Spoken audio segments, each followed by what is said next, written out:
Every single game during a 12-game season can feel like a big game. We've been in the spotlight. We have the big game experience. We know what it takes in crunch time to get it done. We are really battle-tested. This team knows how to win. We've proven that for the past 3 years. Obviously, they're still very talented. They've got a lot of good pieces, and I like the trajectory that we're on. Straight on three, 1, 2, 3. Jordan Kerr flipping it into the end zone. A crescendo there. The New York championship train just keeps on rolling.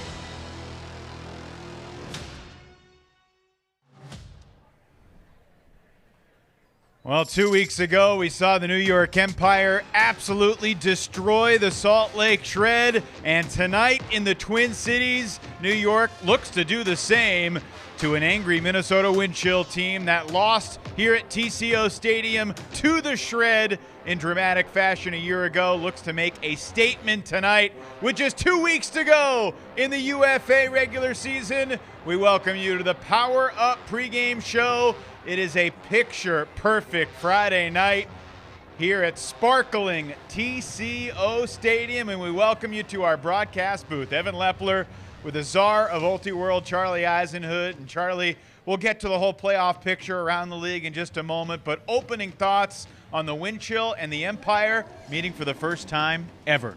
Well, you love to see it. I mean, the wind chill thought they were going to have this game last year in the championship, and they couldn't really have come much closer to making that happen. Instead, they have to wait for this regular season matchup. And this does feel like a true test for Minnesota. I mean, they've already punched their ticket to the playoffs. They already know they're going to be playing at home. This game doesn't matter that much from a standings perspective for them, but they have to believe that they can beat a team of this caliber, and they really haven't had that many opportunities to play teams this good. Can they come out tonight and beat an Empire team that has already gone in and really killed some of the other top teams in the other divisions like Salt Lake? We hear so much about the concepts of belief and confidence, especially this time of year. It's about heading into the postseason with that belief and with that confidence. And coming up next weekend, WatchUFA.tv is going to be the place to be, because we have a de facto division title game out west, Seattle and Salt Lake. We got a de facto division title game in the south with Atlanta and Carolina. Obviously, DC plays New York as well. Boston in the mix atop the East. Let's talk about the South Division really quick. The Flyers, they're dominating Dallas right now. Expect the Hustler to do the same tomorrow. At Atlanta next Saturday night, winner of that game hosts the South Championship game. Where do you lean? Well, what I love about it is that it feels like the narrative has shifted at this point to the Hustle are the team to beat very clearly. They're number one in the UFA power rankings.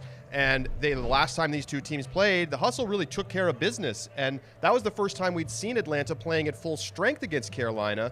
But the thing is, the Flyers could just turn that right back around on them with a win next week. And then you go into the postseason thinking, wait, what if this Atlanta Hustle dream season with the win over the Empire and number one in the league, and it all just evaporates in the postseason once again for this franchise? I mean, they've been so snake bit. But I love the matchup. I think it's really exciting. I do think that Atlanta is the better team, but I know that Carolina is going to adjust. And we've seen this Carolina team go through these kind of lulls in the regular seasons in the past. But when it's crunch time, they always show up and compete. Last 8 games in this series, Hustle Flyers. 7 of the last 8 games have been won by the home team. That speaks to the value of home field advantage. You also avoid a first-round game against the Austin Soul, which, who knows, maybe the Soul get hot. They proved you wrong last year. They sure did. I mean, I couldn't have been more wrong. I was in a betting contest, and I basically went all in against Austin, and they just destroyed me in the contest. As we take a look at the West Division standings, where it's just as exciting. I mean, you've got this Salt Lake Shred team that everybody basically had they've done the coronation before the season had even started. Oh, they're going to host championship weekend. Nobody's going to compete with them. Well, they get killed by New York 2 weeks ago, and now they got to go and they have to steal home field advantage. They got to play the Seattle team that's the highest point differential in the West. They've been playing with a ton of confidence and exciting young players alongside veterans. And, you know, I think Salt Lake's the favorite, but Seattle's been really punchy this season, Evan. This is next Friday night. It's the game of the night next Friday for sure, as the Seattle Cascades play arguably their biggest game since maybe the 2016 championship. You know, the night after the Donnie Clark block and the Will Chen Huck, they went against the undefeated Dallas Roughnecks in Madison. What a memorable weekend that was. And Seattle, this will be their first time in the playoffs since that weekend in 2016. That's hard to believe, hearing you say that. I mean, what an iconic weekend and game that was. Seattle over Madison. But, you know, it finally feels like Seattle has not only put the talent together, but they put the commitment together. And now they have this opportunity to get home field, which I think would be a big deal. I think if they have to go to Salt Lake and win in the playoffs, that's going to be tough. They're going to want to be able to play in front of a big home crowd in Seattle, and they're going to get the opportunity to make that mark next week. Yeah, that's the big West Division game next Friday night. Interestingly, tonight you got a rematch of last year's playoff game between LA and Colorado. It's the only meeting of the season between the Aviators and the Summit. Both teams already eliminated from playoff contention. Very few would have predicted that before the season began. We're going to take a quick break. We'll come back and talk about the Central and East Division landscapes, and we'll get you set for the opening poll. First ever meeting between Minnesota and New York here at beautiful TCO Stadium. No place we'd rather be tonight than right here, right now, getting ready for Free Friday Frisbee.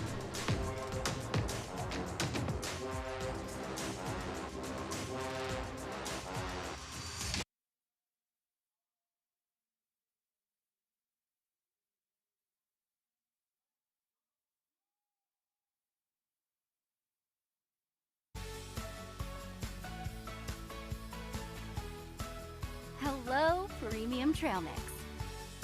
Power Up is a snack that is uncomplicated and uncompromising. Every ingredient is thoughtfully sourced and carefully crafted for a mix that elevates your snacking experience. There's no better way to power up your day.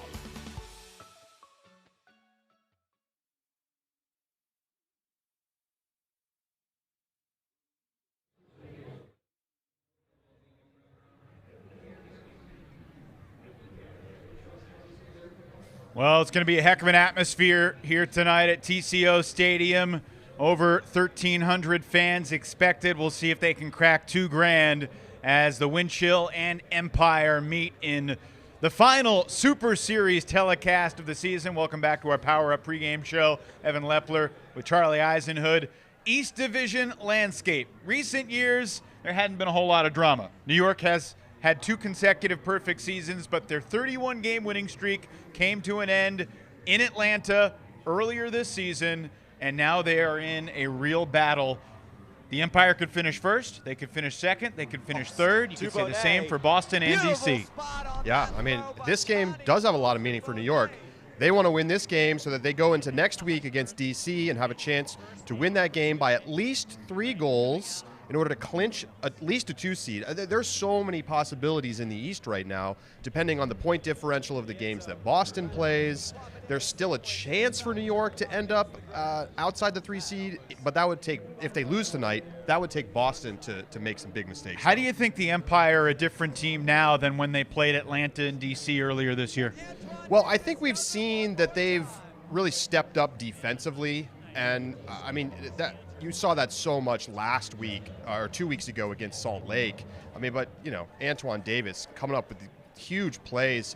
You know, I think we've seen the cohesiveness of the team come together as we get a look at Antoine, and he's got to have some fond memories of playing here last year for championship weekend, where he was the best player by a distance for a New York team that just dominated through 2 games to win another title. That's what Charlie looks like with his shirt off too, folks, if you're lucky enough to see it.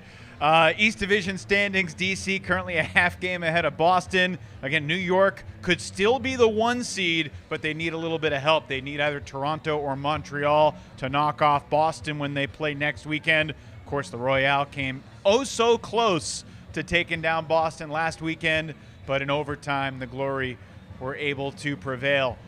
Now the Central Division. You could make an argument that maybe New York is the more desperate team tonight because they've got more to play for from a standing standpoint. You'll see the Wind Chill have already seized the top spot. They will host the Central Division title. But I think Ben Feldman's team has a whole heck of a lot to prove tonight, not just to the rest of the league, but also to themselves, and I expect them to come out with their hair on fire. Well, they have to, especially after such a terrible performance last week against Chicago, losing a game and maybe one of their worst games of the season. And, you know, we've seen them kind of have these clunker games at home a couple times this year, but after they lost to Pittsburgh earlier this year, they came out and they went on a great run. They got some really nice road wins back-to-back, and they put together a nice winning streak. Then they lose their second game, Chicago. To be fair, they'd already locked up the number 1 seed. You can understand it, but tonight, no excuses. Last week was they were looking ahead to this week. Now we're here. You're playing New York. You've never beaten a team of this caliber in your team's franchise history. So it's not about the win and the loss from a standings perspective. It's all about what does it tell you about who you are as a team going into the postseason. Let's talk about the biggest defensive difference makers for each team tonight. For New York, it's obviously last year's Defensive Player of the Year. Antoine Davis was having just a so-so season last year by his standards when he went out west and dominated against Colorado and Salt Lake, and that kind of set the tone for a run to championship weekend MVP here on this field. He reminded everyone about it on his social media earlier today. Remember what happened last time he played on this field? He had 5 blocks in 2 games and won a title. Yeah, and you know, it wasn't just the blocks. I mean, he was just locking whoever he was playing up. And you look at some of the highlights from this season, you know, the hand block. You know, he's got obviously a ton of athleticism, but he also just has really developed into a super smart defensive player. But he can also go up, climb the ladder, and make huge plays. And the ability to do both of those things and then contribute a lot on a turnover has turned him into one of the best players in the league. And I think we're going to see Antoine be a factor tonight, one way or another. They just held a coin toss at midfield, and the Empire won the toss. They selected to be on offense, which means we'll see Dylan DeClercq and the Minnesota Wind Chill defense on the field first. There's no coincidence that the Wind Chill's 2 losses this year both came when Dylan DeClercq was not on the roster. He's an impact player in so many ways. Yeah, and it's not just that he comes up with the blocks or that he drives the offense after a turnover. Those are both true. But it's he's an energy guy for the team that they can rally around, that they can trust to come up with a big play. And that is something that you can't always quantify in a box score or in a season tally of your statistics. DeClercq is extremely important for the team as a leader. And I think that that's why it's important that he be back tonight. You know, there's going to be some missing guys out there on the D-line for the Wind Chill. So I think he's going to have to play well for them to win. The big question for me is, can this Wind Chill team keep up offensively with this New York D-line that has been so tough and gave the Salt Lake Shred so many problems? Think about all the legends that we're going to see tonight. In the scope of UFA history, both Dylan DeClercq and Jimmy Kittleson, top 15 all-time in blocks. Of course, they're chasing the Twins here in Minnesota. Mike and Ryan Drost, the only guys in the league with over 200 blocks. They're Twins fans because they're twins. But the Twins are in San Francisco right now playing Charlie's Giants. We're not rooting for the Twins tonight, Evan. Opening pull coming up here from TCO Stadium. Empire Wind Chill. Free Friday Frisbees next.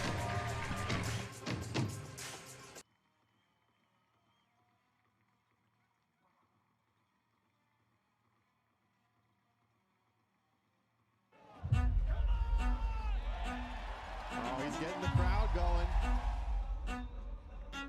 Are you kidding me? You are kidding me! Holy smoke! Was there any doubt? Was there any doubt? This is going to be the game.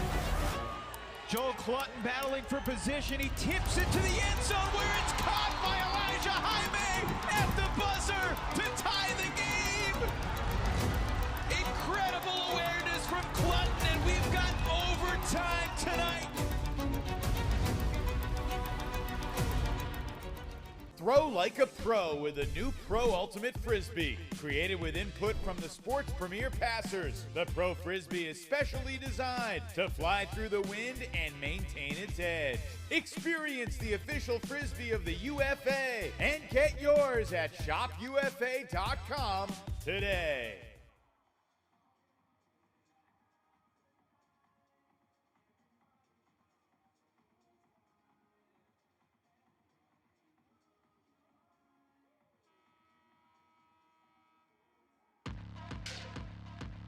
For the first time since last year's championship weekend, the Ultimate Frisbee Association returns to TCO Stadium in Minnesota, a site where the wind chill and the Empire had diverging experiences last August. For the home team, it was an epic semifinal with historic fan support, an unforgettable game, but unfortunately, all marred by a devastating finish. And for New York, it was perhaps the peak of Empire domination as they celebrated their second straight perfect season. Tonight, all the history is just a prologue for a new story that's about to unfold. It's the New York Empire and the Minnesota Wind Chill in the UFA Super Series. Next.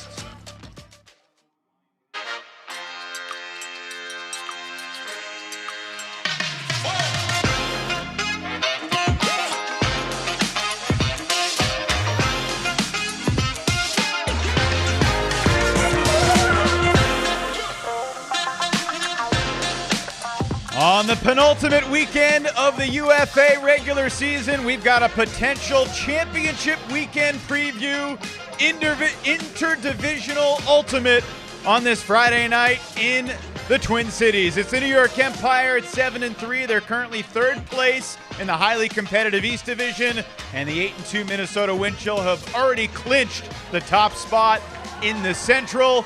Beautiful TCO Stadium is the site for the first ever meeting in the Ultimate Frisbee Association between New York and Minnesota.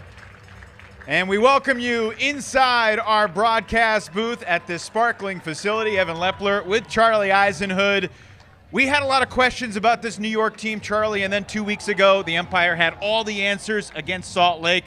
What do you expect from Minnesota tonight? How can they slow down this juggernaut? What do you think about it? New York has played all of the top teams in the league. They went to Atlanta, they lost. They went to DC, they lost. They played Salt Lake at home. Huge win. We start to see them picking up the pace later in the season, and now they come here to Minnesota where they have another challenge.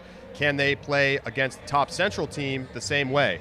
Well, the questions are more for Minnesota for sure, and I think what it comes down to, does Minnesota have the horses to keep up with the number one team of the last 5 years in this league, back-to-back champions, and really just the most dominant team that we've seen in a long time? Which past Empire MVP should we discuss in the Open? Well, Ben Yacht's at home, but we're getting close to playoff time, so we got to talk about Playoff Jack. And that nickname is real. His numbers go up late in the season and in the playoffs when the games are at their most important. I mean, he's just got all the tools. You see him with the anticipation in the reset space. He can put up the big throws. He can make the layout Ds. But the thing is interesting, he's been downfield more for New York this year than he ever has been before, because it allows him to operate in space, get open, get the disc, and then deliver killer continuation throws. And he can beat you deep like that. I mean, the thing is, his ability to beat you in basically every way on the field is what makes him so dangerous. It's why I think he's been New York's most important player this year. Jack Williams was the MVP of championship weekend 2 years ago, and tonight he may have Brian Vanoka in his gorilla times, because Bevon, who's played O and he's played D, with the Wind Chill missing a few key D-line guys, we expect to see Bevon play a bunch of defense tonight. Can he be a difference maker there? Absolutely. And I think even if he doesn't stop Jack Williams, if that's his matchup for most of the night, he's still going to be able to be really helpful for the team after the turn. I mean, he's got such explosiveness, and he can come up with huge plays on both sides of the disc. And I think they need somebody like him to come over and play D tonight because of who's missing. And that means that we'll see a heavy dose of Bevon, and I like their chances to stack their D-line up and see if they can get some of those breaks. All right, starting lineups, opening pull on the other side of this break. Empire Wind Chill coming up.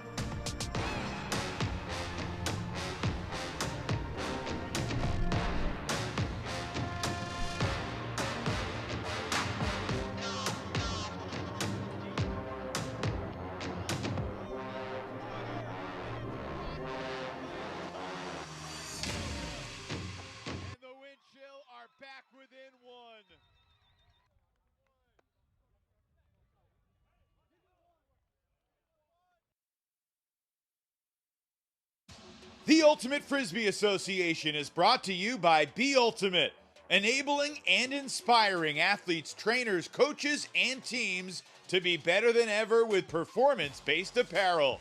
Visit BeUltimate.com for official UFA threads.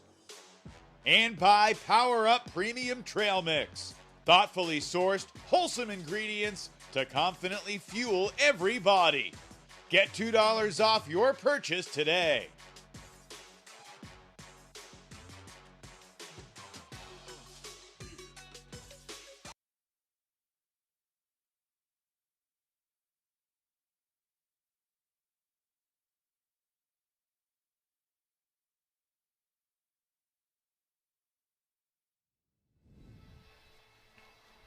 Oh, look at this crowd. You can feel the energy. This is going to be a fantastic Friday night, and it is great to have you with us wherever you are.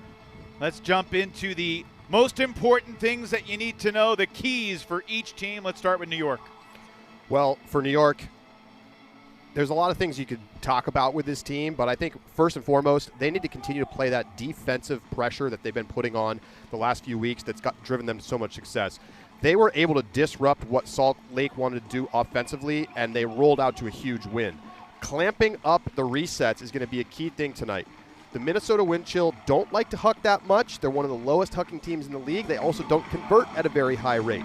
So they're going to be looking to hit those resets early and often. If you could slow them down there, you're going to be able to shut them down overall. And you want to see Jack Williams get rocking and rolling. For the wind chill, it's all about, can you stay connected early? You cannot fall behind big in the first quarter. We saw that happen to Salt Lake, and the Empire are so good at playing with a lead. I mean, they might be the best team in the league at doing that. And they're going to have a big home crowd tonight. We know there's going to be more than 1,000 people here. It really helped them last year in the semifinals. They did everything but close that game out. Can they use that energy tonight to beat this New York Empire team on the road?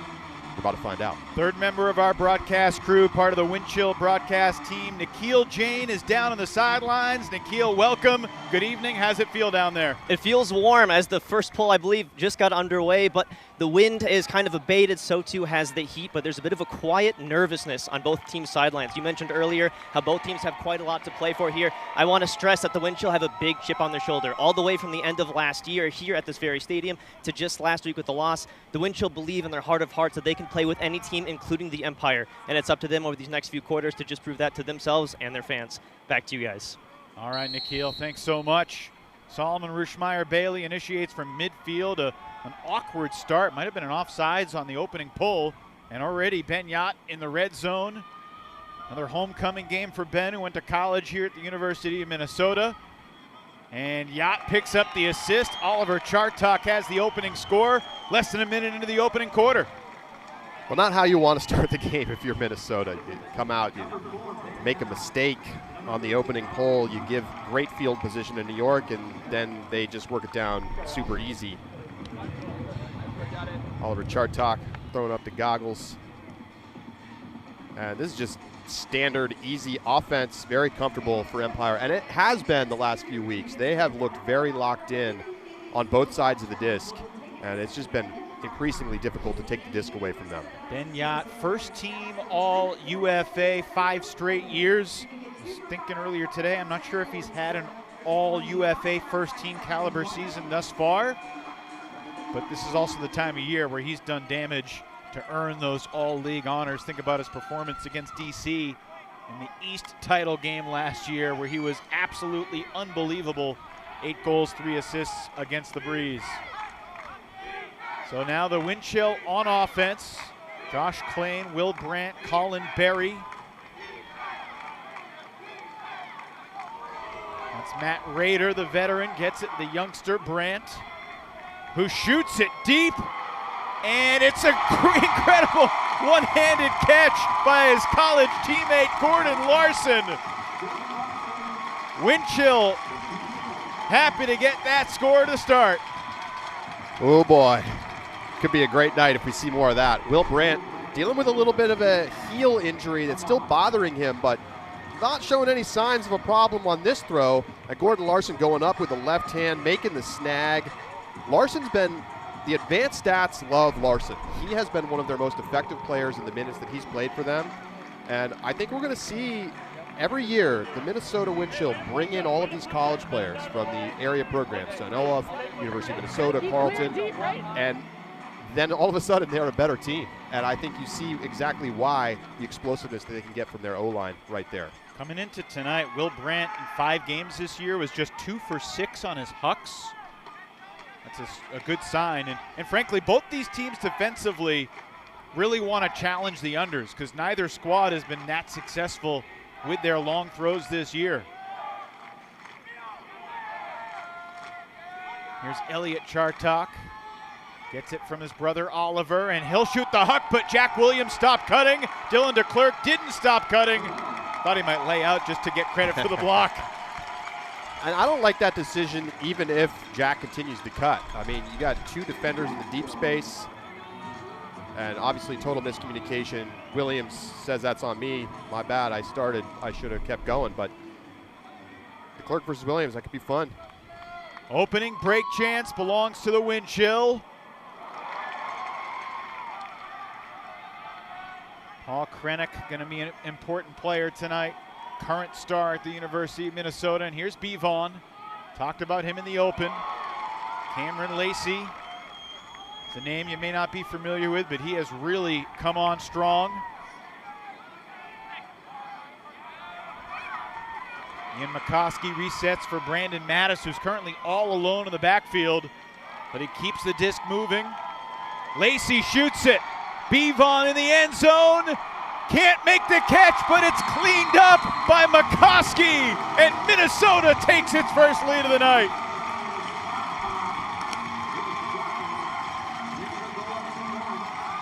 Fired up crowd.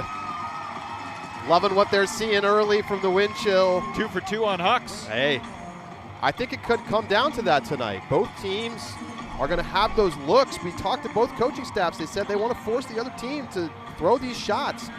New York throws the deep shot, nobody home. And then after the O-line puts up the score, D-line says, we'll do it too.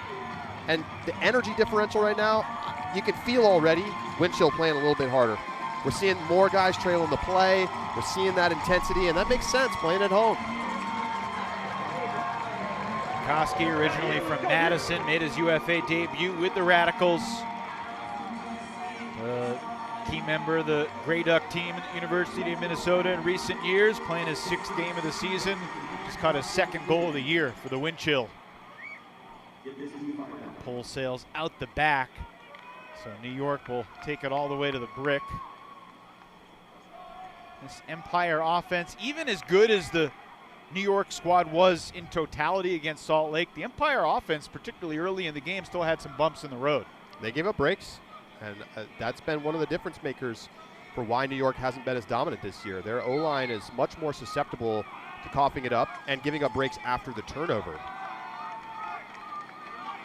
Williams connecting with Oliver Chartok. This is another guy who's come on strong lately, Matt Labar to Ethan Fortin. Oliver moves it, and Solomon Rushmeyer-Bailey forced to leave his feet. Rushmeyer-Bailey missed the Salt Lake game, back in the lineup tonight. Charles Weinberg. Back to Oliver. And to Rushmeyer-Bailey, who will score a rare goal, just his 5th of the year. He scored only 3 times all of last season. SRB does not collect the stats very much, but he's an important connecting piece for this O-line. Yeah, and he just goes down, makes the dirty plays, gets open up the line. He does all the little stuff right and rarely turns it over, and that's very valuable to have on a line with a lot of guys who can make some of those more explosive plays. You don't need everybody to do that. Sometimes you just need people to possess the disc, and he is one of the best in the league at doing that. And you can see right on that possession there from New York why Coach Ben Feldman for the Wind Chill wants to put a lot of pressure on the unders. If you give them easy stuff underneath, they'll pick you apart all night. Brandt quickly gets it up ahead for Rader. And Matt Rader rips a backhand. It's floating, but not long enough. Intended for Colin Berry. That's the Wind Chill's first turnover. Minnesota is number 2 in the league at preventing opposing D-lines from scoring. Can they do it against New York tonight? Now, this is an Empire D-line that is not its normal squad. There's no John Randolph. Marquez Brownlee is under the weather. He has been inactivated. He will not play tonight. So Liam Haberfield is one guy who's going to have a bunch of responsibility on his shoulders. And look, a lot of these D-line guys played great against Salt Lake at home. It'll be a different challenge in this road atmosphere tonight against this wind chill defense. Angelo Olchesi swings it for Sam Jonas.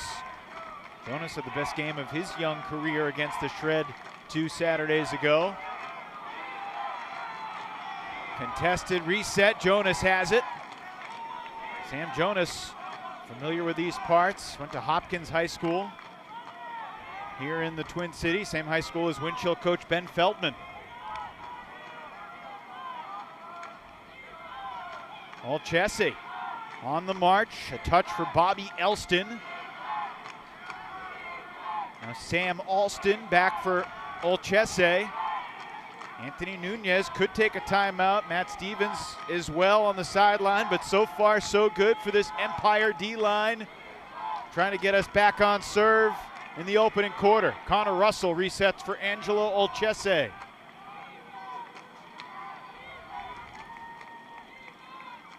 Part of this, Charlie, is trusting the D-line. Part of it is also trying to tire out the wind chill O-line to the end zone. And how did Ryan Drost get that wide open? Yeah, that disc was in the air for a while, and it didn't matter. Nobody around. You know what? Before that throw to the end zone, no, it is a goal. Some confusion from the official. Excuse me. So, one turnover apiece from the O-lines and 2 clean D-line possession breaks. This is a much more clinical looking offensive possession from the New York D-line. And then, not even going to call that a huck, just a little away shot to close it out. Drost, he always seems to be hanging out at the back of the end zone, catching scores like that. People lose track of it back there. His 10th season playing the UFA, 7th all-time in games played. His brother Mike, 2nd all-time in games played. Maybe the defenders think they see Mike on the sideline. Forget about Ryan in the back of the end zone. Anthony Nunez has worked with his partner Charlie Hoppus the last 3 seasons. Now he's the sole head coach. Anthony Nunez at the helm of the Empire, 49-6. Of course, half of those losses this year. Yeah, it's been a different kind of season for New York, but talking to Anthony Nunez this week, he said he expected there to be more bumps, that it wasn't going to be as easy. They had to integrate new pieces. They had lost some big names. You know, you think about how much of their offense last year was structured around Ryan Osgar, who is technically on the roster and is here at the game. We're going to be looking for him in this crowd. It's like, where's Waldo right now? Right. But, I mean, he was such a big piece of their offense. They had to learn how to play offense without one of the best continuation throwers catching unders and then throwing the hucks. And so it took time, and I think that's why you see them lose early to Atlanta. And, you know, then you see the DC loss. Maybe it gives you some concern, but they were missing a lot of pieces for that game. Looking for Dylan DeClerc, testing Antoine Davis. Davis on the back, but DeClerc makes the catch anyway. A little chatter, a little chatter. Big smile on Antoine's face. We'll see if the officials get involved or just let this go. I mean, that's picture perfect box out right there from Dylan DeClerc. You cannot do it better. And with a player as good as Antoine coming up against you, I mean, it's hard to believe that they haven't played each other before. It looks, you see that one-on-one and you think, wow, these guys have gone at this like this for years. And look at this positioning from DeClerc. He feels where he's going to go. He holds his ground. He doesn't get knocked over, goes up, pulls it down, and then Antoine may be saying, hey, you're pushing off a little bit. Oh, okay. Little John. It was Antoine's arm that was on DeClerc's shoulder on the way. DeClerc's not going to shy away from that. No, I think we're going to see a little more in that matchup. What the wind chill. Their first 3 goals, all coming on hucks. They're 3 for 4 in the deep ball so far. Well, I mean, that's what's going to be there. I mean, we know New York's going to be working to shut down those unders and testing them as a bottom 3 hucking team in the league. And so if you're going to come out and you're going to hit your shots with a big home crowd, I mean, you can beat anybody. I characterize what we just witnessed as spirited trash talk. Ultimate trash talk. Oh, yeah. Nothing that we just saw crossed any line. No, no. And yet, it looks like Minnesota's going to pull not from 20 yards in front of the end zone, but at the end zone. So someone received an unsportsmanlike. See if we can get Nikhil to investigate exactly who that foul was on. The only thing that might have gently crossed the line, and I say gently intentionally, because Antoine gave him a little shoulder bump when he charged at him. Nothing flagrant, but you've seen that, be a T in the NBA. I like how DeClercq handled that whole situation, though. He wasn't too fired up. He was just focused. And you can't get too high or too low in these games. Such a big opportunity for Minnesota to prove to themselves and to the division that they can hang. Jack Williams went deep. Oliver Chartok coming under. Quickly to Charles Weinberg and now Benyat. Empire offense in flow so far this possession. Resetting to Ethan Fortin. Empire social media shared a picture of Ethan Fortin, who was eating fried chicken and pancakes for breakfast yesterday morning at the airport as they made their trip to the Twin Cities. Breakfast of Champions. Oh, yeah.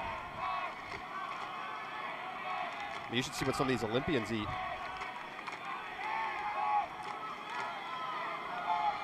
Rushmeyer Bailey connects with Oliver Chartok in the end zone for New York, and the Empire back on top 4-3. Better pressure that time for Minnesota. They had a couple of spots where they had New York handlers getting a little squirrely. They had to throw a little bailout scuba reset. But in the end, another easy pass into the end zone. Not a ton of pressure on the scoring throws at all for New York yet. And that's just how good they are at moving the disc sideline to sideline and opening up those throwing windows. They're not ever trying to do anything that's too hard. That's why they're one of the best red zone teams in the league. Just want to put something here on your radar as we see Oliver Chartok. He's got 3 of the 4 scores so far. Solomon Rushmeyer Bailey just threw his 7th assist of the season. In each of his past 3 years with the Empire, he has thrown 8 regular season assists. So theoretically, he wants to keep that streak intact. He's got to get at least one more, probably exactly one more.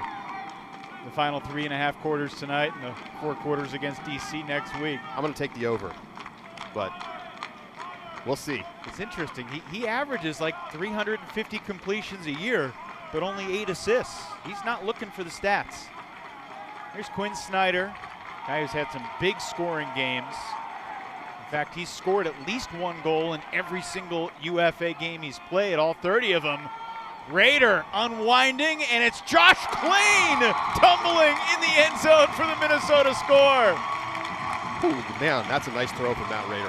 Thought it would be Klain to Raider the other way around. They're mixing things up. I mean, maybe intentionally. That could be a coaching decision. But Raider never even really steps out of this backhand stance and then just leans in and throws a laser beam on a blade. Almost tripped up Klain. He almost wasn't anticipating it. He had to get his hips around, and he makes the catch. You know who wasn't anticipating this deep shot going up was Antoine Davis. Exactly. I mean, and that's why, see, Raider recognizes that Davis is kind of poaching down in the lane, and he has to throw that with a lot of blade. Otherwise, Antoine's going to catch up and make a play. And Raider didn't get enough air under his last one, so he says, you know what, I'll put even less air under this one. I'm just going to throw it on a dime right to where it needs to be. Josh Klain 1, Antoine Davis nothing. Is the count on the deep shots to that matchup? Maybe? Yeah. Context can be pretty important.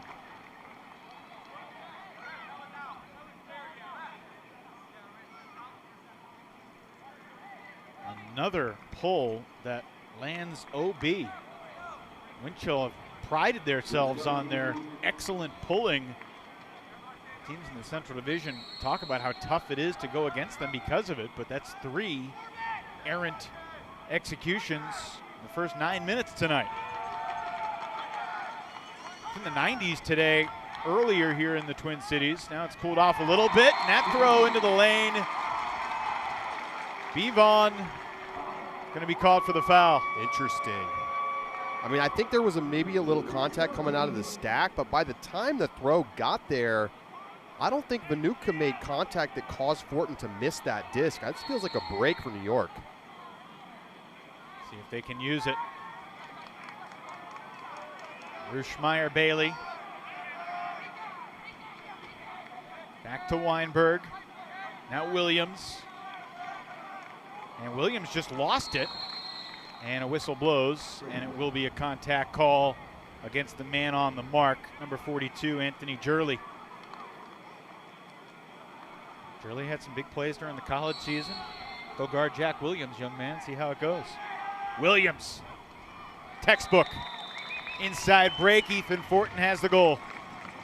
I've watched videos of Jack Williams sitting in a backyard, or I shouldn't say a backyard, a city park in New York with a cone or a tree in front of him, throwing that inside break. And he just throws it and throws it and throws it, and it's so many reps. Take a look at this again. Ethan Fortin, is there contact here that constitutes a foul?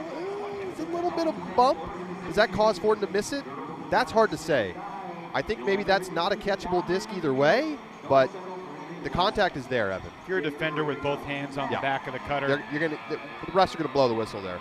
That's just a great breakthrough from Jack. He's fallen down. You can't really stop that as the mark. It's so hard to get inside and cover that without giving up an easy backhand around. Ethan Fortin, like the rest of the New York Knicks, Villanova University. No one's more excited about the Knicks than Charlie Eisenhood. I've been trying to pour a little cold water on him, and the water just evaporates. He's flaming hot for the Knicks. Jalen Brunson taking the team-friendly extension. We love to see it. Gordon Larson resets to his college teammate. They won the Division III national title at St. Olaf, small school, St. Paul, Minnesota. Will Brandt just won the Donovan Award last week. Snyder unable to make the adjustment, and Brandt's first throwaway. Donovan, the basically Division III ultimate equivalent to either the Callahan, if you're talking ultimate. We always say the Callahan's the Heisman Trophy of ultimate. Prestigious award. And now we get a timeout from the New York sideline. Just over a minute to play in this first half. Each team has one break so far, and the Empire with their second chance of the night coming up. Well, I like the timeout call because we only have 3 turnovers in this game. And if we're going to have a game like that, and conditions are pretty good right now, wind is starting to die down as the sun goes down. They're playing on fast turf. Both teams executing at a high level. You may not have that many opportunities. Let's go back to the play with Dylan DeClerc and Antoine Davis. Nikhil Jain is down on the sideline and has an update on what transpired there. Nikhil, can you enlighten us for us?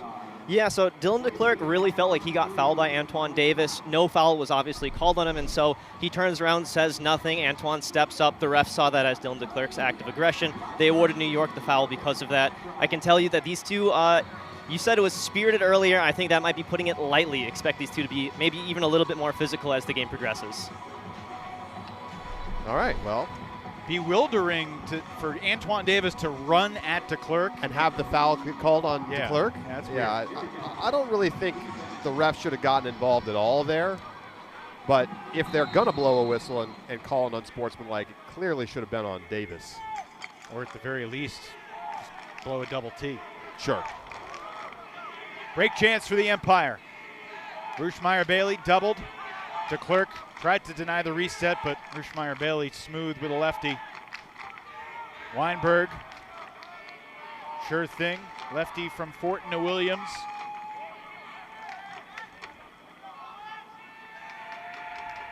Now Weinberg.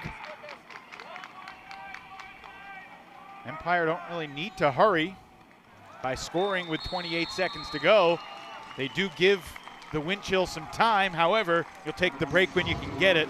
And the Empire, with their second break, take their first 2-goal lead. Clinical. And you can feel that Minnesota has yet to play this whole season a truly elite offense. And they are talking in pregame about wanting to take away the front of the stack. And instead, we're watching New York just pick them apart from the front of the stack. And that's what great teams do. That's what great offenses do. They're gonna get you slightly out of position, and they're gonna beat you. And the timing from this New York offense is really good right now. Minnesota's gonna have to try some new things if they want to break this rhythm, or we're gonna start to see this New York lead slowly get bigger. Bruce-Meyer-Bailey, 4 goals in his first 8 games this year, but 2 goals in the opening quarter tonight. He's on pace for an 8-goal night, Charlie. Yeah, it's a very handler-driven offense right now from New York on both sides. And a drop pull from Minnesota. Completely and utterly doinked by Leo Savell Fernandez. Clock ticking, but plenty of time as Elliot Chartok will have it on the goal line. And New York can think about holding it here to burn clock. Elliot Chartok gets the reset. 6 seconds. Breton Tan into the end zone. And a disastrous end of quarter sequence for Minnesota. I'm not sure what's worse, dropping the pull or just completely leaving the front cone wide open. I mean, they got the pressure initially on Chartok. And you watch it here, Savell Fernandez just, I don't know, he almost closed his hands too early. He was too focused on making a clap catch here. And immediately knew what a disastrous mistake it was. They get the initial pressure, and then it just comes around and there's nobody home. And that's the one spot you can't get beat with 5 seconds left on the clock in the quarter. I mean, there just were no defenders at all in the area. That's a total breakdown. Chartok had played 7 D points all year. Until there, they have him on the field. He scores the goal. Klain at the buzzer, length of the field, into the end zone, deflected by Davis, caught by Williams, and that's how the first quarter ends. Man, a lot of mistakes from Minnesota in that first quarter. They give great field position to New York's O-line on a number of possessions, and then the critical mistake late with the drop pull. Nervy catch of the pull there by Brent. Understandable after you dropped the previous one. No Jeff Babbitt. The Empire still dominant at the end of the quarter to close out the first.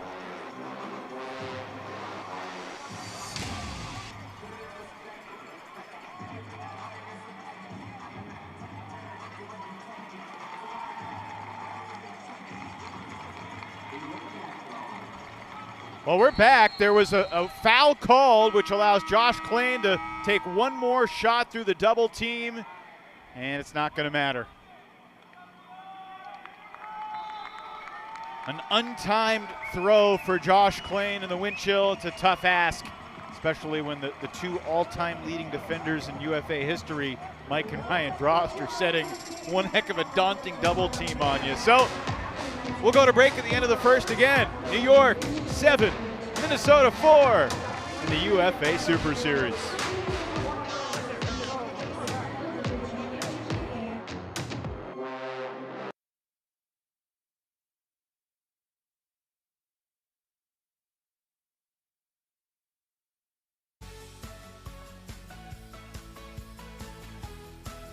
Hello, Premium Trail Mix.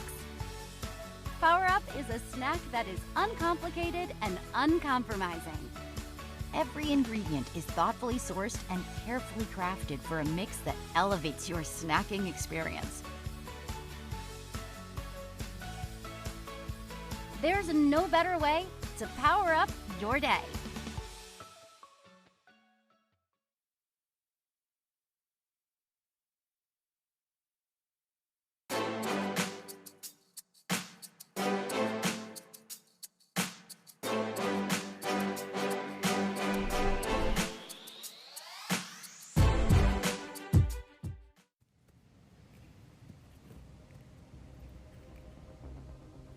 To me, ultimate is confidence. Confidence that my focus, my hard work will pay off. I push. So when I step out on that field and look at the 7 across from me, I know that they aren't ready.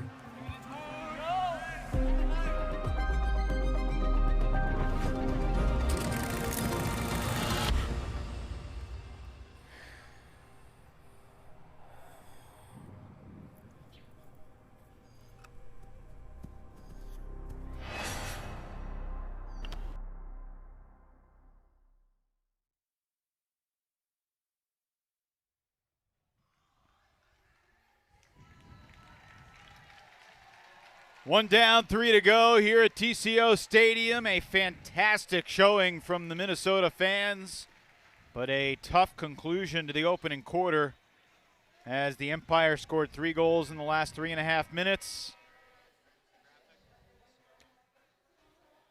So you take a look here at the Empire wind chill last 5 years, what they've been able to do, and it's been a steady march upwards for the wind chill, but it's kind of been with fits and starts. But they finally get through the championship weekend after lots of heartbreak to Chicago and Madison in the Central Division playoffs over the years, and they lose in semis in kind of heartbreaking fashion. But they're hoping to make a run this year, and it kind of starts tonight in some ways. Minnesota does not have a red zone possession yet in this game.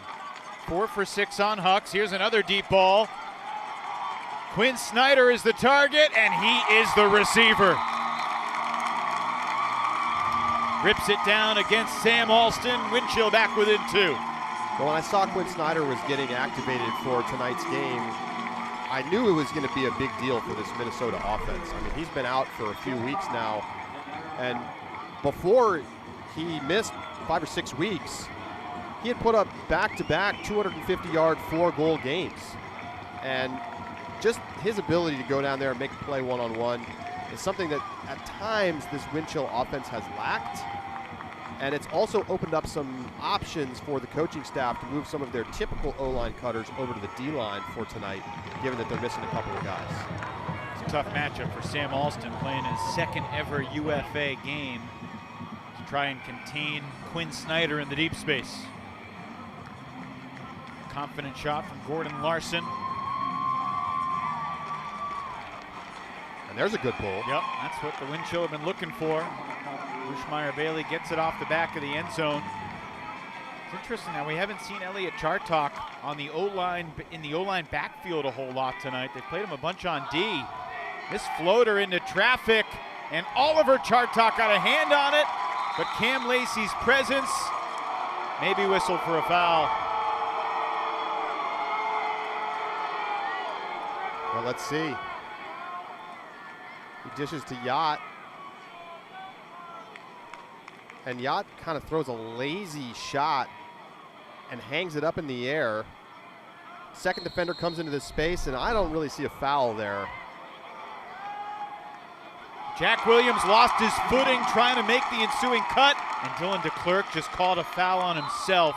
Oh, that's great integrity from DeClerc, especially after you feel like you just got cheated out of a turnover. And I'm not sure we would have gotten a whistle on that because it looked like Williams just kind of lost his footing. I agree. I think that's a pure integrity call from DeClerc, recognizing that they tangled feet. Williams resets Rushmeyer-Bailey. Aggressive double team in the backfield, hammer over the top. There's the 8th assist of the year for SRB, so he's done. Shut him down. He's matched his total from each of the past 3 regular seasons for New York. He's having a heck of a first 14 minutes tonight. Been involved in half of New York's scores. One more time, Chartok having to go up in double coverage, and I mean, there's a little bit of contact, but I call that incidental. That is Chartok missing the disc under pressure and then saying, hey, you contacted me. That shouldn't be a foul, but it is. Whistled one, and then great integrity from DeClerc on the tangle up with Jack, and New York able to punch it in. Williams off to a nice start tonight. Perfect 7 for 7. The team stats are really interesting right now because you got Minnesota 5 for 7 on their Hucks, 0 for 0 in the red zone.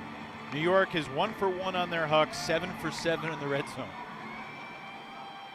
I mean, I can't remember a team being this deep into a game without a single red zone opportunity. Well, New York's game plan was to try to make them huck it, and they're definitely getting them to do that so far.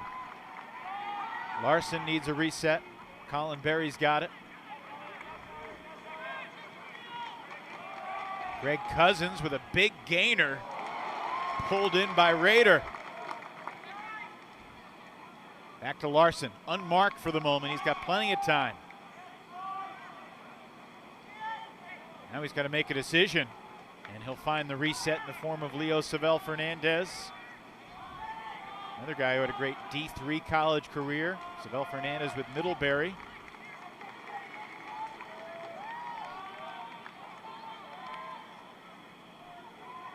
I think you can call this the first red zone possession of the game. Maybe not. Davis gets the block. Matt Rader's calling for a foul, and we are going to get an interference call.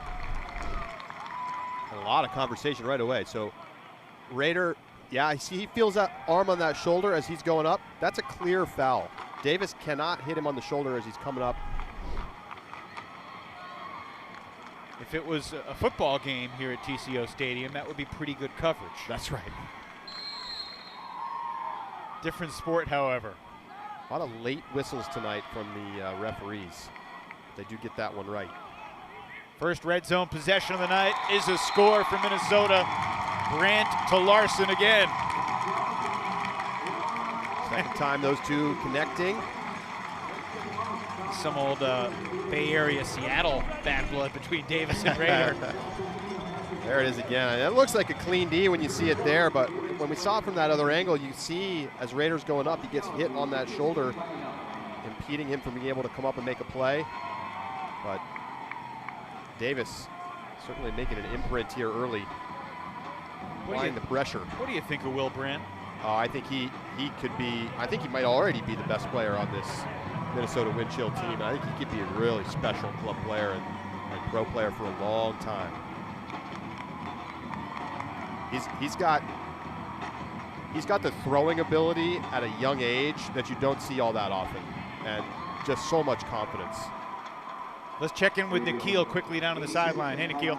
Hey, guys. A lot of fouls have been called so far, most against Minnesota. I got to tell you from talking to the Minnesota guys, they are getting more fired up because of it. Nobody's really getting in their heads about it, and that nervousness, those first kind of quarter jitters, they're all washed away. You can see that already, but I'll pass it back up to you for the rest of this. All right, thanks, Nikhil. Another good pull from the Wind Chill. The Empire 3 or 4 throws to get it out of their own end zone. And there's a block underneath. Paul Krennic got there. And there it is. You're starting to see that underneath pressure and the pressure in the reset space. And it comes up with a relatively straightforward run-through block for Krennic. First official block of the night for either team. Cam Lacey. And we get a whistle, and it's a timeout. Perfect timing.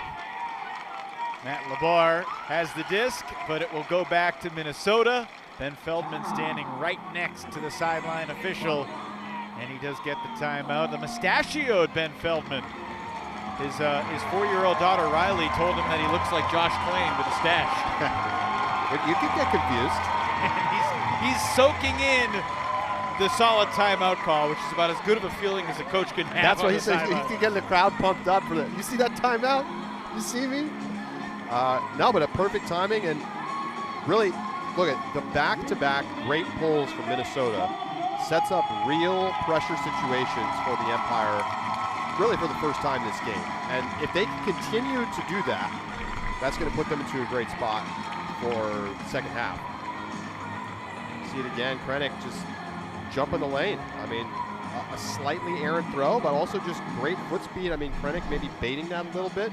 Charles Weinberg, not quite as athletic as the young Krennic out of the University of Minnesota, superstar for Grey Duck. Just turned 22 last month, another really talented prospect. And you know, the future might be now for a guy like Krennic with this Minnesota team. Savell Fernandez resets to Larson in the backfield. Here's Snyder. Klain with some space, chased by Jack Williams. Excuse me, that's Elliot Chartok, who continues to play D tonight. Floaty reset, but snared. Pulled down by Snyder.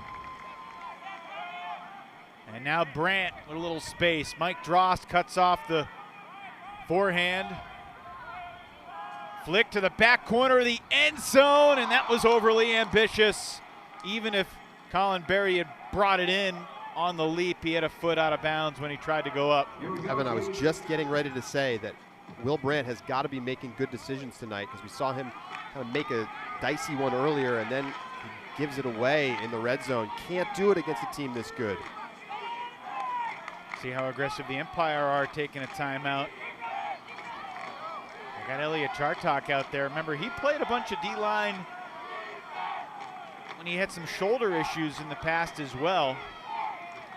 I referred to Elliot earlier this year in a written piece as an underrated athlete, and he kind of took exception. He's like, I'm not underrated as an athlete.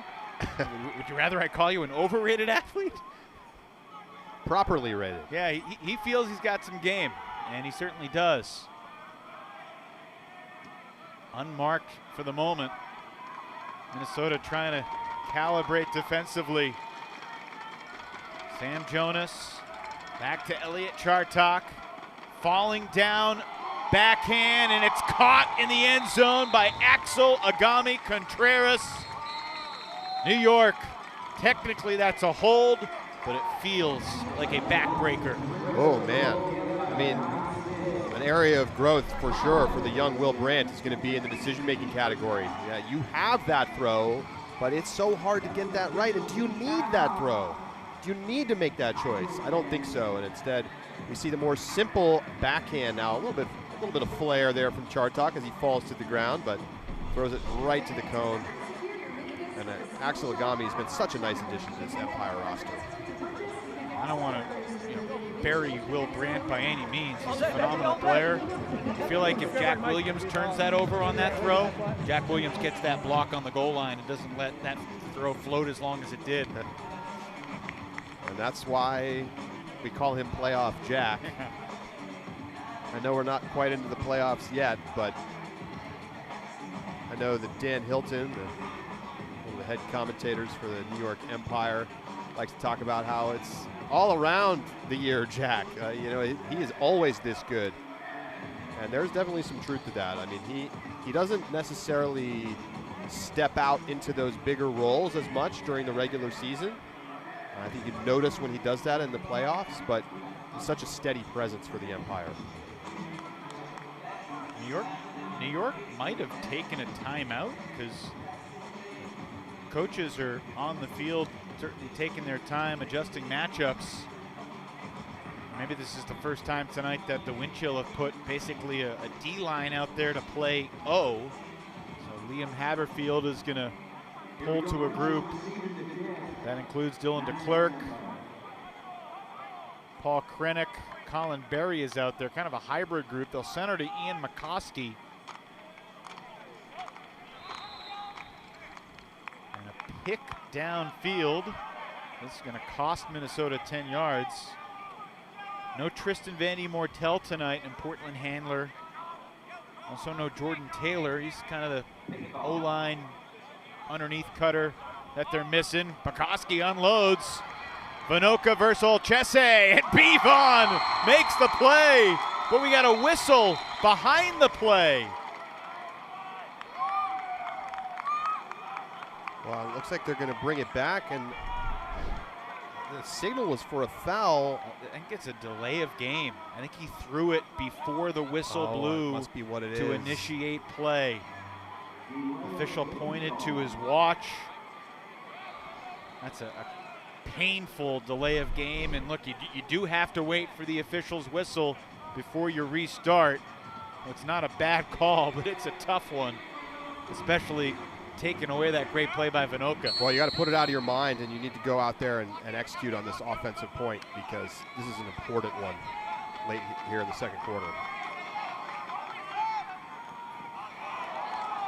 Oh my goodness. Not what Minnesota was looking for.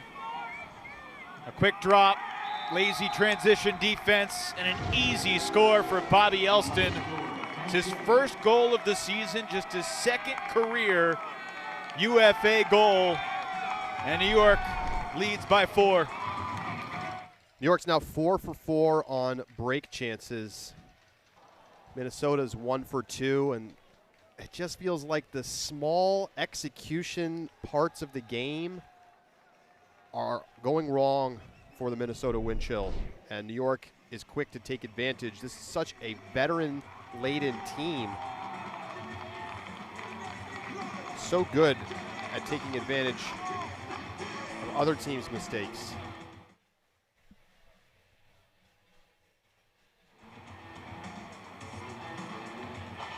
4:15 remaining in this first half. And look, sometimes you talk about halftime adjustments, but the good coaches always say we don't wait till halftime to make adjustments.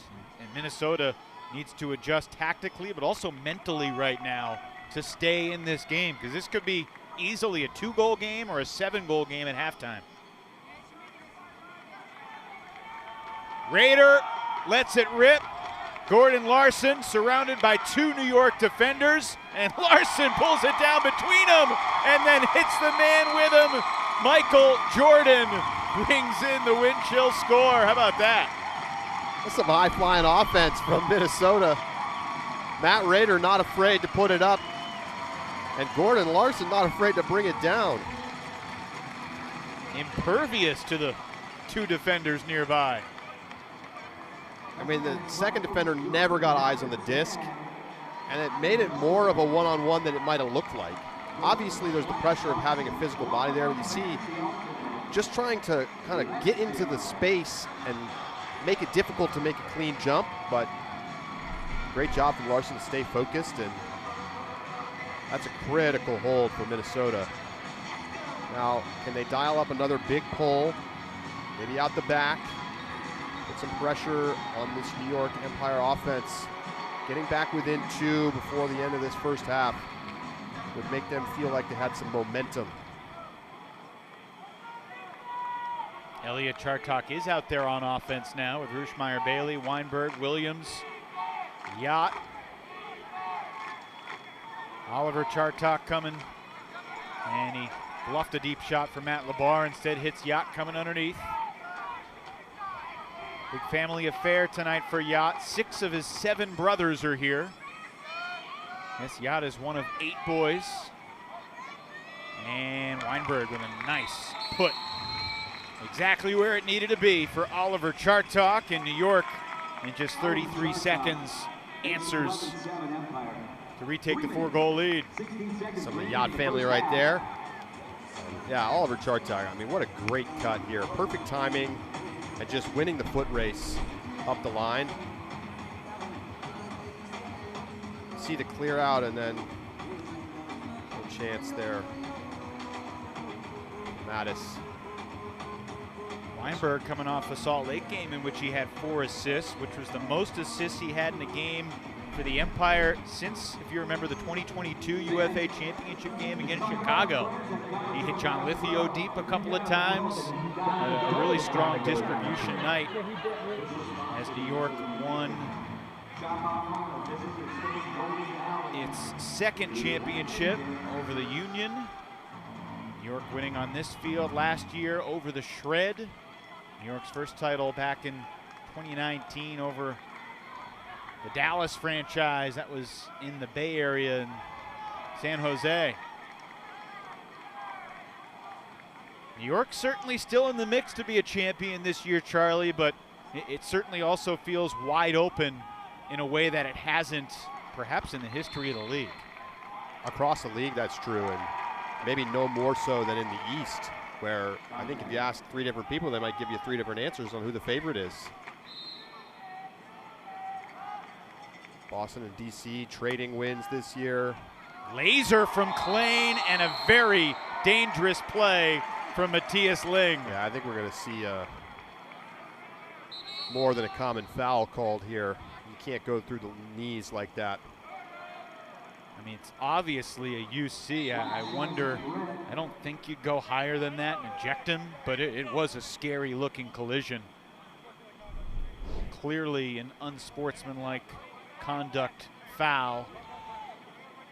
Very late bid through the body.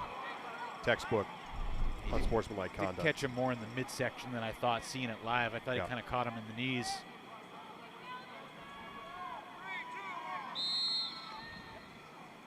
Brandt, a yard out now. A lot of traffic. Larson. Open man is Colin Berry, and he's got it. I mean, there's really been a lot of good for the Wind Chill tonight. Seen some big athletic plays, seen some good decision making when they've been in the red zone, which hasn't been that often. And it's just been a couple of things that haven't gone right, and unfortunately, almost all of those have led to New York breaks.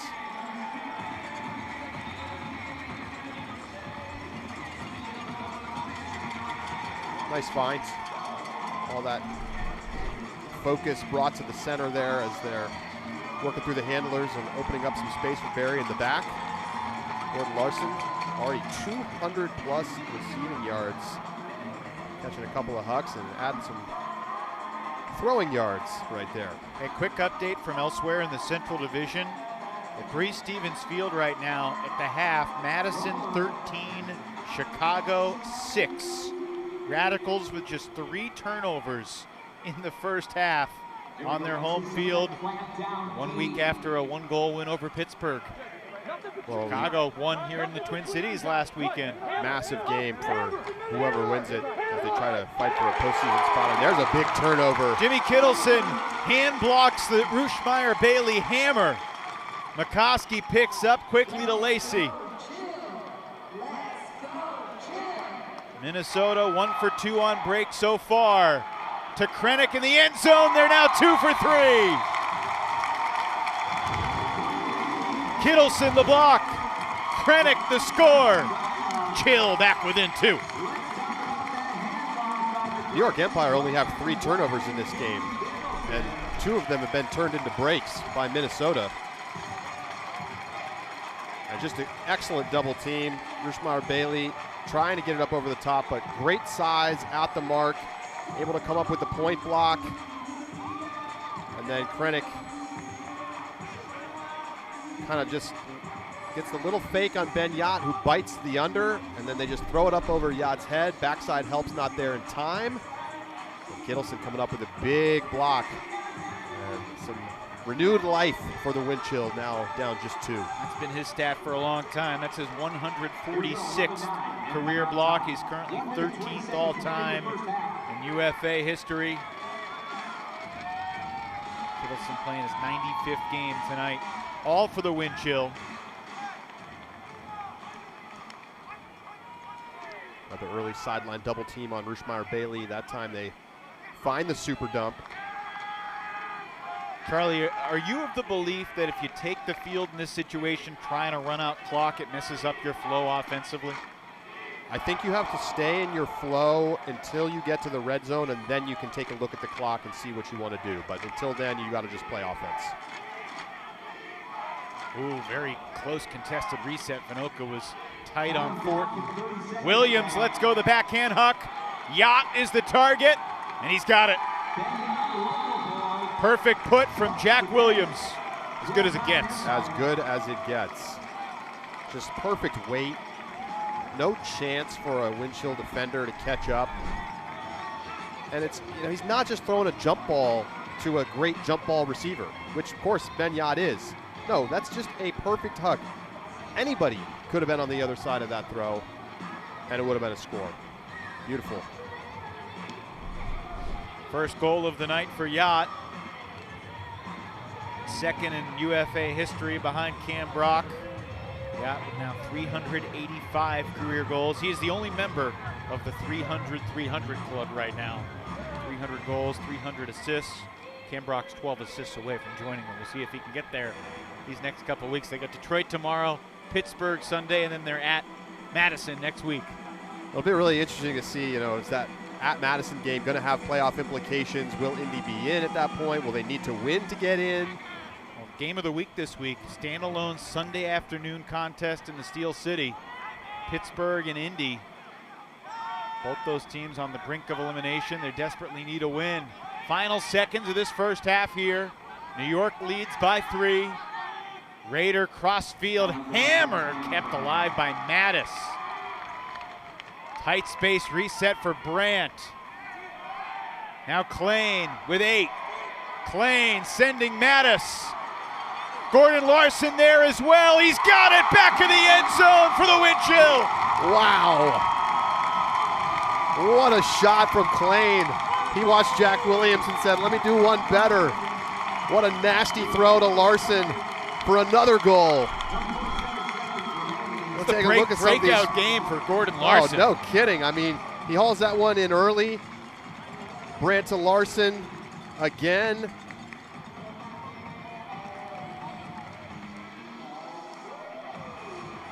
Hanging out all alone at the front of the end zone. Nice throw there for Brandt. And then Rader dialing one up. Double coverage. Gordon Larson says, not a problem. I'll go up. I'll take that one down. And he can also do it with his throws. Flips the little blade into the back of the end zone. 3 goals, 3 assists. Here's the most recent score on the shot from Klain. Oh, man, what a throw from Klain. And a great play. 2-hand jam from Gordon Larson. 1.7 seconds on the clock. All of New York's big guys are going deep. Elliot Chartok throws it as far as he can, but it was a good pull. Short of the end zone, and Rader climbs the ladder. I just have to point this out. All of the wind chill defenders down, hanging out, poaching in the deep space, were outside of the end zone. They were further up the field in the end zone. And I know that they will never forget what happened last year when they failed to recognize the situation. Colin Berry was 10, 15 yards behind the pack. Well, just I hear you. Yeah, but that's what I'm saying. They understand the situation a lot better, and what a play for them here at the end of the half to hit that one from Klain to Larson and get back within 2. We got New York Empire head coach Anthony Nunez on the headset. Anthony, plenty of exciting plays. What about the first half, if anything, has surprised you with Minnesota taking so many deep shots and New York battling the way you have? I mean, if they're going to try to win by taking those deep shots, I'm okay with it. They are completing them, which is great. We are going to make some quick adjustments, but it's a high risk, high reward, and I don't know if they can last the entire game just hucking and hopefully completing. Well, so far they are. You just said it yourself. What do you need to do to apply more pressure to those situations? Yeah, we just need to orbit a lot better on defense and pressure a little bit more on the marks with the throwers. Elliot Chartok is playing a dual role tonight. What's gone into that? We are lucky enough to have handlers who can play both offense and defense and help continue to give us some sort of offensive flow off of a turn.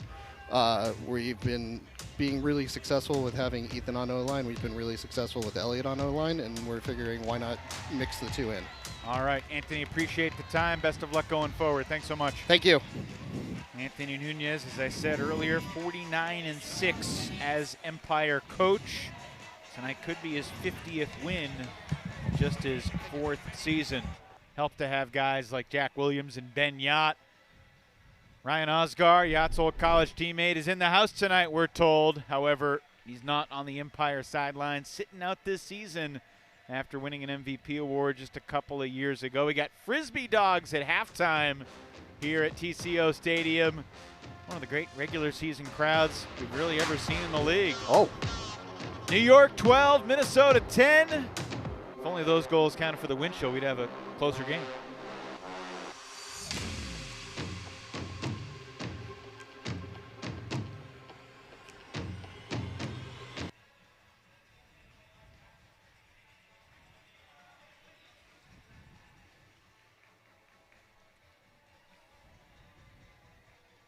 You ready to meet the latest addition to the family? The money you saved us with auto owners helped make it all possible. It really is the best thing that's ever happened to me. Excuse me? Third best thing. Third best thing. Auto Owners offers discounts for life, home, car, and business insurance because they think the more you protect, the more you should save. That's simple human sense.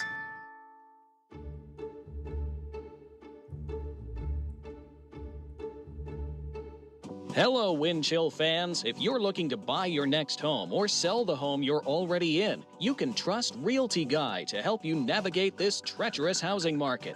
Bitten by a radioactive housefly in 1993, mild-mannered realtor Brent Johnson became Realty Guy, your real estate super agent. Brent Johnson, Realty Guy with Keller Williams Realty, teamrealtyguy.com.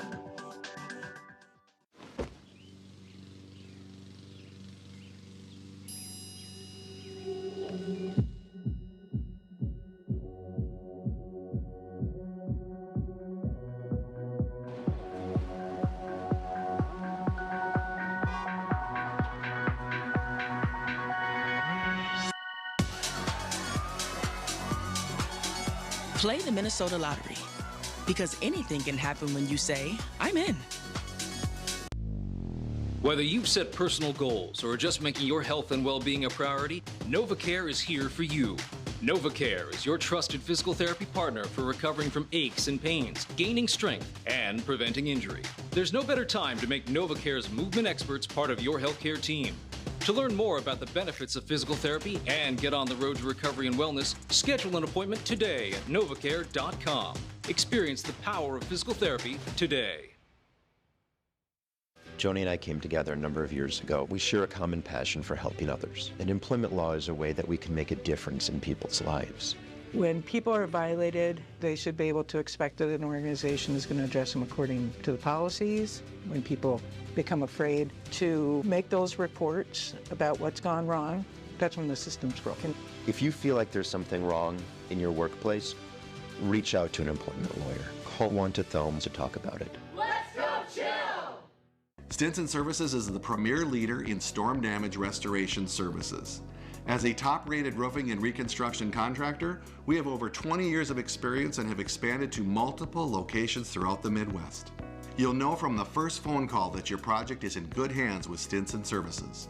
We are licensed, insured, and dedicated to providing projects built to last. So visit Stinson Services today for a free storm damage inspection or give us a call at 952-933-4510.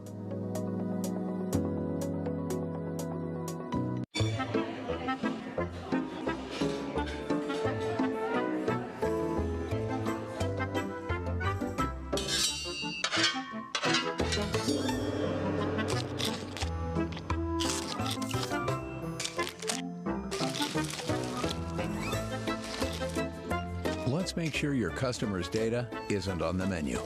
FR Secure, security experts on a mission. Learn how to protect your business at frsecure.com.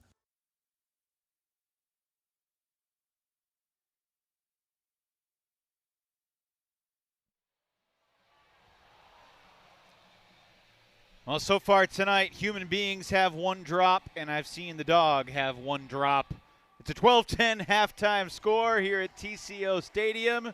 We're hanging out here in this incredible broadcast booth at the top of your screen. Evan and Charlie. And first half stats, Charlie, will show two teams trying to win in different ways. Look at the disparity in completions, red zone attempts, and obviously pucks. It jumps off the page. I mean, 129 throws for New York, 94 for Minnesota. And I think one of the big things is not on here, the blocks count. 3 for Minnesota, 0 for New York. It's a closer game than it might seem. Minnesota really put themselves in a hole with some big mistakes in that first half, particularly in the first quarter. They dropped a pole. They had a couple of mistakes on their poles where they gave the disc to New York at half field. They had the big blunder where they threw the disc before the whistle was blown to restart play. And those things added up to a bunch of kind of easy breaks for New York. But Minnesota's fought back. They've hit the Hucks 7 for 9. I mean, New York's going to the game plan. They're going to have to do better in the second half, or Minnesota could get those energy plays to really get them going. Earlier this week on ultiworld.com, the site you created over a decade ago, you published your championship odds, which in the past was like New York minus 250 against the rest of the league. But there's no minus team right now. This is what you had. I mean, what stands out as you see it on the left side of your screen, you've got the Hustle as the favorite, but you got New York, despite the fact that they're third in their division right now, number 2 in your championship odds. Look, it's not necessarily about what I think. It's about what I think the market will bear, okay? So UltiWorld Sportsbook opening soon. Look, I think the thing is, you look at New York, D.C., and Boston, and those teams are going to have to do an intense battle just to get out of their division. That's part of the reason that you see Atlanta as the top team, because I do think that the East team that gets out of that division will probably be the favorite at championship weekend, whoever it is, because they'll have gone through the gauntlet, and we've seen how well D.C. and New York have played out of conference. Obviously New York losing to Atlanta earlier this year, but Atlanta, I think justifiably so, the number 1 team. What line would you hit here, Evan? It's really hard. I mean, I think I'd pick like 3 teams and put $10 down because it just feels so wide open. It's a very open year. I think Atlanta is the best team I've seen this year when they have been at their best, but they also have some scar tissue from playoffs past No that doubt. they need to overcome. And, Salt Lake is a juicy pick. I know plus 700, you built in the fact that but they could play their last 4 or 5 games of the season all at home in a run to a championship, and they're going to have a crowd similar to what Minnesota's got tonight. I think if you made these lines before the New York game versus Salt Lake 2 weeks ago, it's probably Salt Lake plus 350, 400. But after what happened to them against New York, I think there's big questions about their offensive line, and I think that's going to be reflected in the betting that you would see on these hypotheticals. One question I wanted to ask you before we went to break. You started Ulti-World 2012, right? That's right. That's the same year the Ultimate Frisbee Association started. Do you remember the first UFA/AUDL game you ever attended? I don't specifically remember which game it was, but it was definitely a game in New York. At the time, they were playing next to a stadium on Randall's Island on a field adjacent to the stadium. So this was 2013. We've come a long way. You never went to a game between the Constitution and the Rhode Island Rampage? I never got out to a Constitution game, and I have no merch. I completely I failed. Well, there's someone out there who can get you a Buffalo Hunters jersey if you really work hard enough. Yeah, we're just hanging out here at TCO Stadium. What a thrill and privilege this is. And all season long, our crew has gone around the league talking to Ultimate Frisbee professionals. Let's hear what some of them had to say.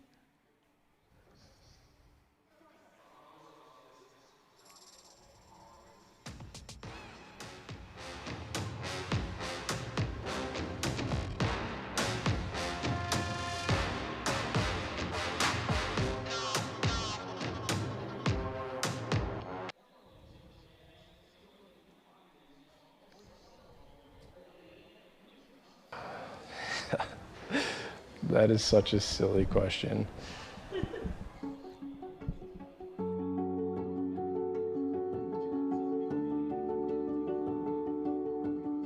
I was kind of scrappy when I was younger, but I was also really small. I give myself 12. 10-year-old me was maybe even more competitive than me now. So I think 10-year-old me was feisty. I'll go with 2.5. Top half. Yeah. Had strong legs. Probably like 5. That's going to be my guess.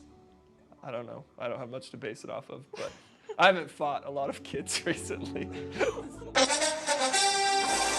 I think I could take like 5 of an average 10-year-old. I think I can take close to 10. Because I just think like, the first few are going down quick. Do you fight children a lot? Oh yeah, all the time. Yeah, I think 20. 21, could I not? I'd probably, maybe a 25, then I get tired, I don't know.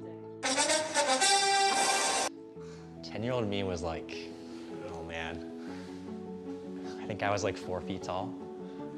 I would say probably 6 or 7. By the time you get to 30, it's like you're just hitting waves of them, so why stop at 30? Like, they can't all hit you at once. I think 6 is a good number.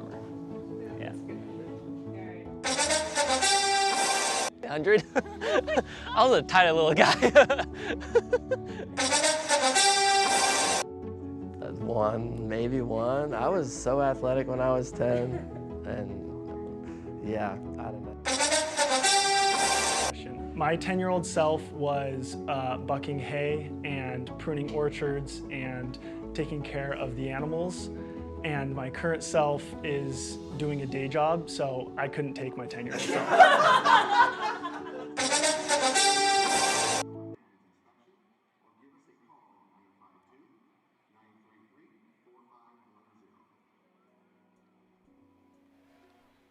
Well, that package brought to us by Grace Bulow, the Aaron Andrews of the Ultimate Frisbee Association.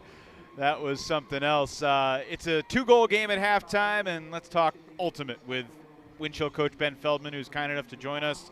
Ben, some bumps in that first half, and yet you're within 2. What was your primary message to the team at the break? Yeah, I mean, easy against a really formidable opponent in this atmosphere. You know, could easily let it slip away, and we fought back. Big way to end the second quarter, obviously, with that goal and then that stop. And with the miscues and out-of-bounds pulls and drop pull, all things considered, we think we're generating some good pressure defensively. And, obviously wish it was a little bit different situation, but we're definitely in this game. We know all it takes is 1 or 2 plays here, and our crowd's going to be going nuts for us, and it's going to create a lot of pressure here as we look to close out the game in the third and fourth quarter.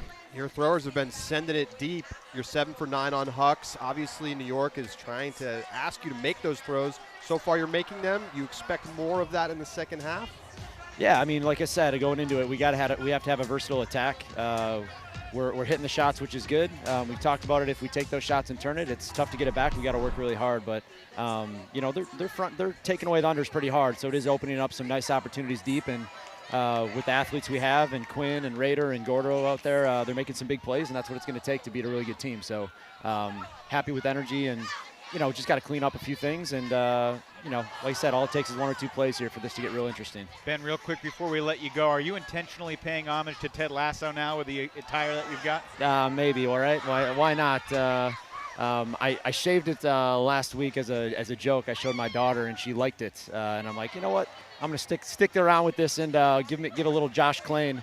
And, it didn't work for a win last week. And I said, hey, we're going to give it one more shot. So I don't know. We'll see what the outcome of this one is. But, fun atmosphere, special venue, special mustache. Why not? So we'll see if it pans out for us at the end of the game. See if your team can believe. Ben, thanks so much. All right. Thanks, guys. Appreciate it. Imagine after the Leo Savell Fernandez drop pull, Ben probably told him to be a goldfish. Short memories, which is important against a team as talented as New York. Look at this crowd supporting the Minnesota wind chill here at TCO Stadium tonight. It's a great atmosphere. In the meantime, a huge thank you to Gotta It's packed here last year for championship weekend, and fans showing up big again tonight.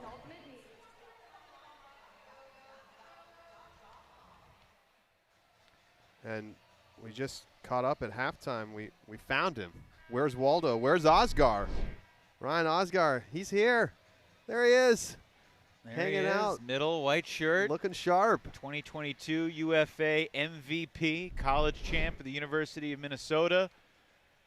Made waves in the preseason this year when he stepped away from the Empire squad, but he's a Minnesota native. I think Anthony Nunez and company were hoping he might get an itch to play and want to be on the field tonight, but happy to just be a spectator. And let's revisit our keys to the game. How do you feel the New York Empire have done?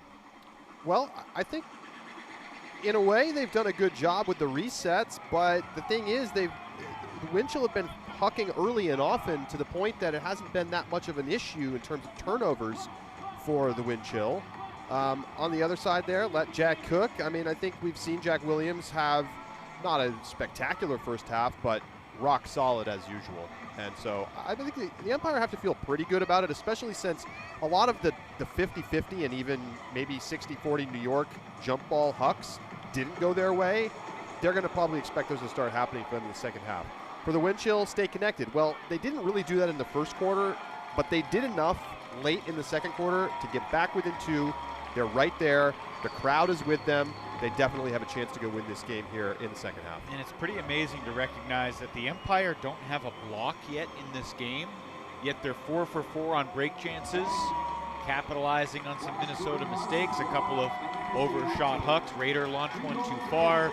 Obviously, Will Brandt had a couple decisions he wanted back. I anybody's game right now. Yeah, and I think what Ben Feldman said there at halftime is exactly right. You know, you got to feel pretty good about things from the wind chill perspective, given how many things went wrong for you in the first quarter. And they've played overall the better defense, 3 blocks to New York 0. So here we go, second half. Only 10 turnovers between the two teams in the first half compared to the 22 scores. For both these teams, it's their 3rd ever game playing on this field. Minnesota hosted Indy here at TCO Stadium a couple years ago. And obviously Minnesota played Salt Lake in the thrilling semifinal that went to overtime last August. New York destroyed Austin in the semis and then similarly dominated Salt Lake, jumping out 9-2. in the finals last year, en route to their third championship, a 19-12 victory. Smooth offense from New York. They're 8 for 8 in the red zone so far tonight. Let's see if they can stay perfect.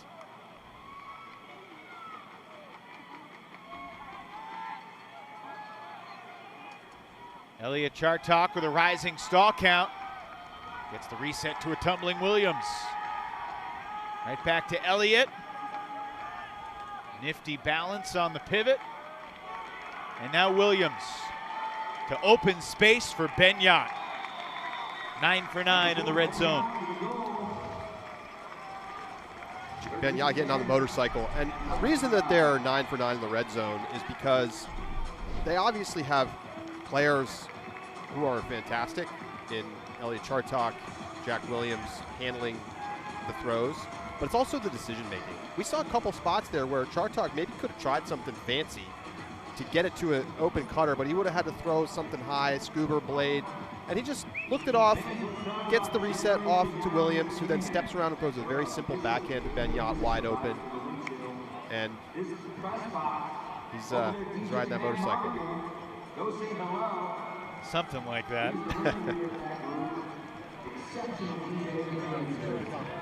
Our esteemed sideline analyst tonight, Nikhil Jain, was apparently high school teammates with Benyat back in the day.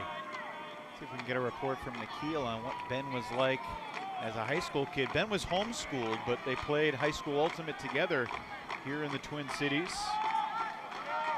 Dangerous reset, and it's intercepted. Axel Agami Contreras with New York's first block of the night. And here's the Hopkins High native, Sam Jonas, resetting for Ethan Fortin. Back to Jonas. Breaks the mark and throws the score. Ryan Drost extends New York's lead. 2 straight for the Empire to start the second half. And that's one way to take the crowd out of the game. Back-to-back scores. Axel Agami's been coming up with clutch blocks for New York all season. And then once again, I mean, just great break throwing in the red zone as well to give just easy scores at the front cone for New York. Nothing fancy. Back to a 4-goal lead. Let's check in with Nikhil. Hey guys, it was a blast playing high school ultimate with Benyat. It's always fun to remember it, and it's always great to see him now evolving into such a better player than he used to be. I really want to make a quick shout out to our alma mater, Irondale High School in New Brighton, Minnesota. They just won the D3 Minnesota State Championships for the high school ultimate Minnesota this year. Very cool. What was Yacht like as a high school teammate, Nikhil? Too tall. I always had to guard him. and you are not the same height as Benyat. I don't remember you being 6'6". No, I'm only 5'9 3/4, and that last 7 inches is a pain to guard, let me tell you. Nikhil, did he triple spike on you at practice? No, I think that was something he learned in the UFA. Okay. Did he blow kisses to you after you threw him a score? Oh, every time. Vinoka shooting deep, looking for DeClercq, but it's blocked by Elston. And DeClercq tries to claim responsibility, but Vinoka didn't really put it out for him. Second block and as many points for the Empire. New York trying to improve to 6 for 6 on break chances right here. They got Elliot Chartok out there on the field. Here's Connor Russell, former member of the Flyers organization that beat New York in the 21 championship game. And Russell's huck was brought in by Sam Alston. Back to Elliott. Middle of the field, it's Matthias Ling. And a low laser that hit the ground and will be ruled incomplete. Elston could not come up with a catch. Wow, I thought he kept it off the turf, but referees see otherwise, and we'll get a chance to take a look at that in the break. Well, see if it's a just don't line situation, because Michael Jordan with a stone cold drop. That's humans 2 drops. Frisbee dogs, I believe, just had 1. Connor Russell to the end zone. Liam Haberfield with the uncontested score. And New York has its largest lead of the night. That's painful for Minnesota. You know, 2 turnover point. Nothing's going right now for this offense, and you can't afford to have regression in your deep game if you want to stay connected here with New York. And Haberfield getting the goal, but just more miscues. Take another look here. Does this hit the ground? Sure does. Sure does. Good call from the referees, but then gifted right back. The throw a little behind the receiver there, but you still got to make that catch, and then in transition, New York punishes the Winchell quickly. A hold and 2 breaks for the New York Empire coming out of the halftime break. New York no longer perfect with their break chances, but 6 for 7 ain't too shabby. Minnesota just 2 of 3. And now this Minnesota offense, which as you see is held on half of their opportunities tonight. Not good enough against the champs. Quinn Snyder thought about the deep shot for Rader, instead plays it underneath Larson. Everybody cutting upfield. Larson didn't immediately have a dump, but Barry comes back to save him. Savell Fernandez shoots it, looking for Larson. Got him. Have a night, Gordon Larson. Another goal. And that's a nice bounce back possession for the Minnesota offense. Larson's 3rd goal to go along with 3 assists. Just well-timed continuation cut. And nice throw from Savell Fernandez.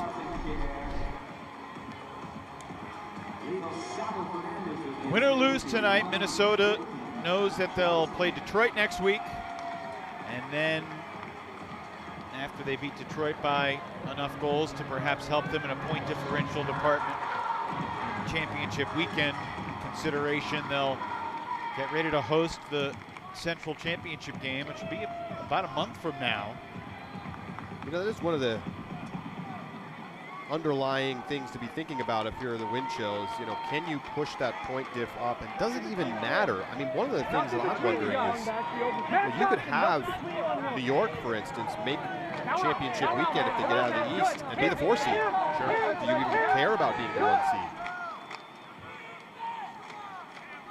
Don't imagine Minnesota will be the 1 seed if they don't win tonight. True. They suffered their 3rd loss. But more than anything, you know, you don't want to go into the playoffs with the only team you've beat in the 5-6 weeks beforehand being Detroit. You know, you lose at home to Chicago, you lose at home to New York. Assuming you take care of business against the lowly Mechanix. Not exactly clicking on all cylinders heading into the postseason, and meanwhile New York continues to look more crisp, 1 possession at a time. Ben Yot has another score for the Empire, his 2nd of the half, his 3rd of the night. Yeah, it feels like, you said, each possession this game, and also each game they get better, it seems. Just seen this offense start to click more and more. Williams finds Yacht. And then Yacht just straight to the front cone. And we've seen a lot of scores for New York just across the face of the end zone. Minnesota Winchell defenders not doing enough to force more creativity out of the Empire handlers. The other thing is, this is not, as we see the Yacht fan club, one of the brothers looks like has a spike sign that he holds up 3 times after every goal. Runs in the family. Look, no Marquez Brownlee tonight, no John Randolph tonight. Klain with a laser of a flick, and that's going to elude Gordon Larson. Well, Winchell 0 for 2 on their huck so far here in the 2nd half. Yeah, Empire coach Anthony Nunez said if they want to keep shooting, go for it. And that's what they've done, and so far it's been all Empire here in the 2nd half. Haberfield working with Olchesi.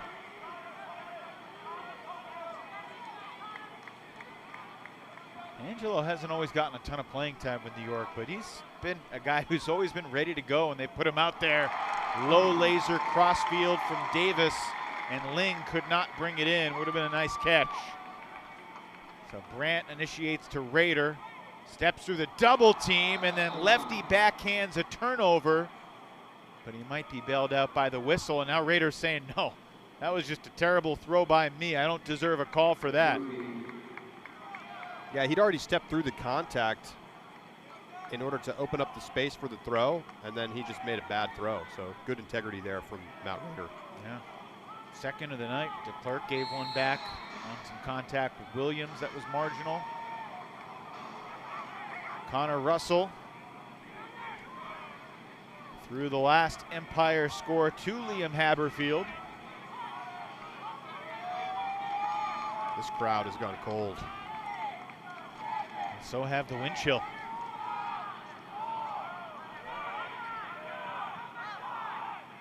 Alston, middle of the field. Quick dish for Russell. Empire trying to make it a 5-1 run to start this third quarter. It was a 2-goal game at the half, Charlie. Timeout, New York.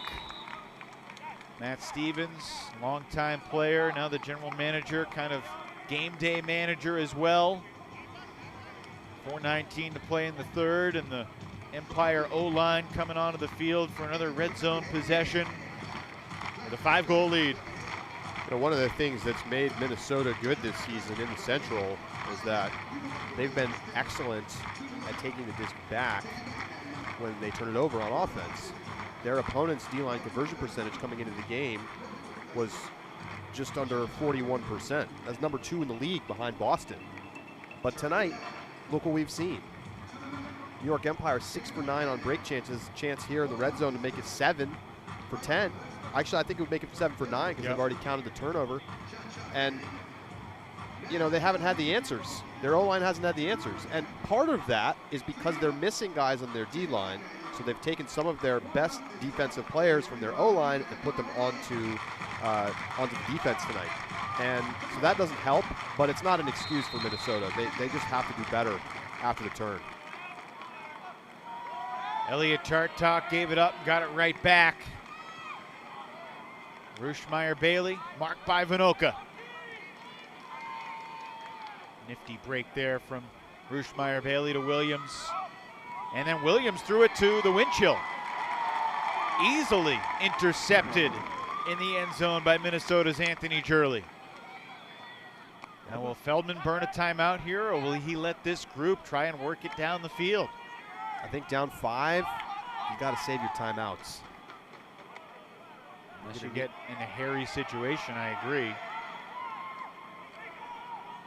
Here's McCoskey. Back to Vinoka. And now Brandon Mattis. Career game number 125 tonight for Mattis, one of the original members of the wind chill. Krennic. And we're going to get a timeout. Yes, we are. A good defense from New York.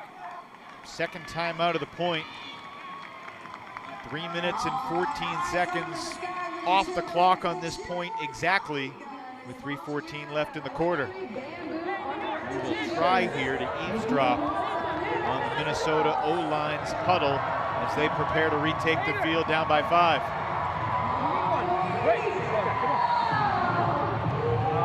Let's go Bert, angle it. Want to try Llama again? Yeah. So Leo again? Or someone new?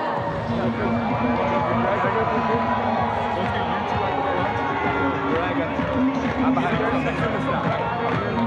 Let's angle Youngster Will Brandt calling the shots in the huddle, and I think it shows you just how talented he is, that at his age he's kind of given the keys to drive this offense. I think back to the last half decade he's experienced it. He won a high school state championship as a junior, and then his senior year he won his first tournament, and then the rest of the season was canceled due to COVID. And then since then it's kind of been this eerie time coming out of COVID, becoming a D3 star. He also was a standout in his debut, which was the first ever Pro Ultimate game after the pandemic. Deep shot, Josh Klain is in the end zone, and he pulls it down What a huge swing there. Jack Williams with a disc in his hands on the goal line, trying to make it a 6-goal game. Instead, Gordon Larson to Josh Klain, and the wind chill are still clinging to life. A flicker has been rekindled, and the crowd maybe sensing, hey, we still got a chance here, and we saw how things ended at the end of the first half. Wind chill getting a couple of key late scores. You do that again here in the third quarter, and you know, you got a chance. If Gordon Larson had thrown a backhand, would you still call it a flicker? I'm gonna have to think about that one. Klain coming up on just shy of 300 yards of offense tonight, 299, 2 goals and an assist. He's had a good game. Gordon Larson currently the game-high leader in total yardage. Over 300 receiving yards to lead both teams. Oliver Chartok leads the way in yardage for New York.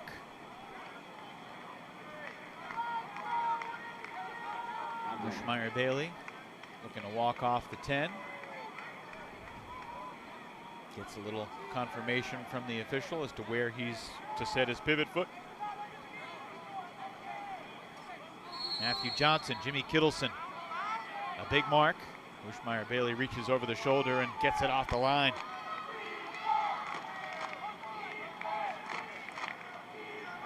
Being unflappable against those sideline double teams, Charlie, such an underrated skill in this league. Crucial, especially coming off of the mistake that he had earlier. Well, DeClerc left Weinberg to try and prevent the easy open side shot to Yacht, but that allowed Chartok to basically walk free into the end zone. Weinberg connected easily, and the Empire back up by 500. 2 to play now here in the third. Yeah, this is what you give up by throwing the sideline roller and double teaming, is that you're starting the other team with great field position if they can get it off the line. And then New York's right into its red zone set where you've had almost no success the whole night on either line. And so you're kind of damned if you do and damned if you don't, because when they've thrown deep pulls and they've let New York get into an early rhythm, they've had trouble there. And after the initial success of the double team on the sideline, it hasn't really worked much after that. They don't even have to go to the big 30-yard loss that time. They just get a little high release out to the open and they're off and moving. Weinberg spent 1 season playing Ultimate at the University of Minnesota after his undergrad career with University of Delaware Sideshow. Weinberg made his UFA debut back in 2015 for Philly. Played 4 games back in 15, then played 22 games over 2 seasons with a wind chill. Had some big numbers for Minnesota. 60 goals, 47 assists for Weinberg in his Minnesota career in just 2 seasons. Can feel the Empire defense getting a little bit closer. Every throw is just a little bit more contested now than it was earlier tonight. Brandt's deep shot, too far, and Snyder gave up on it early. Surprised Snyder didn't keep going for that one. Maybe not catchable, but could he have laid out? We'll never know. All Chesse to pick up. Ryan Drost makes the adjustment. Fans trying to goad New York into an early huck. I don't think the Empire are going to be fooled, at least with 45 seconds left. I'd really like to see the wind chill truly commit to taking away the underneaths and not let that front of the stack get these open undercuts and see what happens. You know, if they beat you with away shots, so be it, but you haven't really tested that very much tonight. Especially against this D-line. All Chesse mishandled by Ling, but he makes the recovery. Resets for Haberfield. We know he's got good throws. 10 seconds for New York. They've had a dominant third quarter, and with 2 seconds to go, Bobby Elston scores to put New York up 6. Defenders falling asleep at the back of the end zone on ugly end to the third quarter for Minnesota. Still a chance for a prayer. Last shot, Huck, but there's the turnover deep, and starting to see the energy flag for a lot of these Winchell players too. Not quite running as hard as they did earlier, and Elston just kind of running down a obvious late clock Huck situation, and Winchell not ready for it. 6-2 for the Empire here in the third quarter. Benyat with the pull. And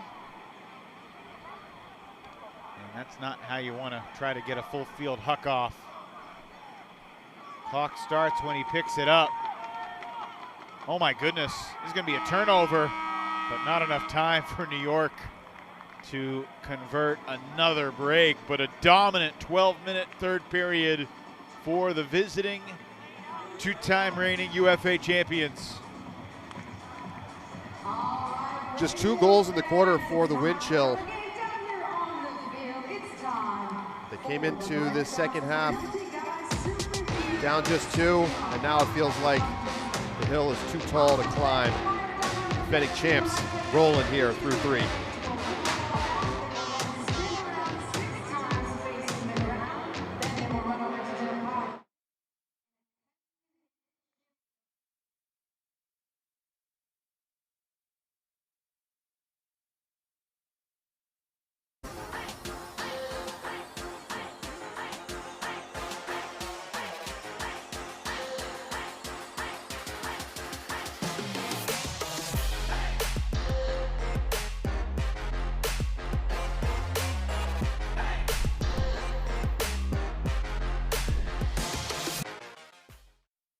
My first few years of college, I threw every single day.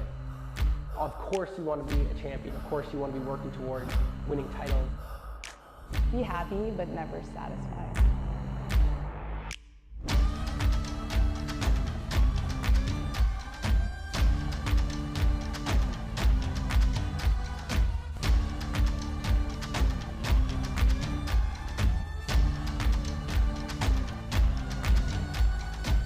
Better than ever.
Coming down the stretch of the UFA regular season, and the New York Empire are looking a whole lot like the team that won the last 2 championships. Of course, they were undefeated each of the past 2 years. A different story this year. They've lost 3 times. They might very well be the 3 seed in the East, and yet we showed you the odds at halftime according to Charlie Eisenhood, who we happen to have with us in the booth tonight.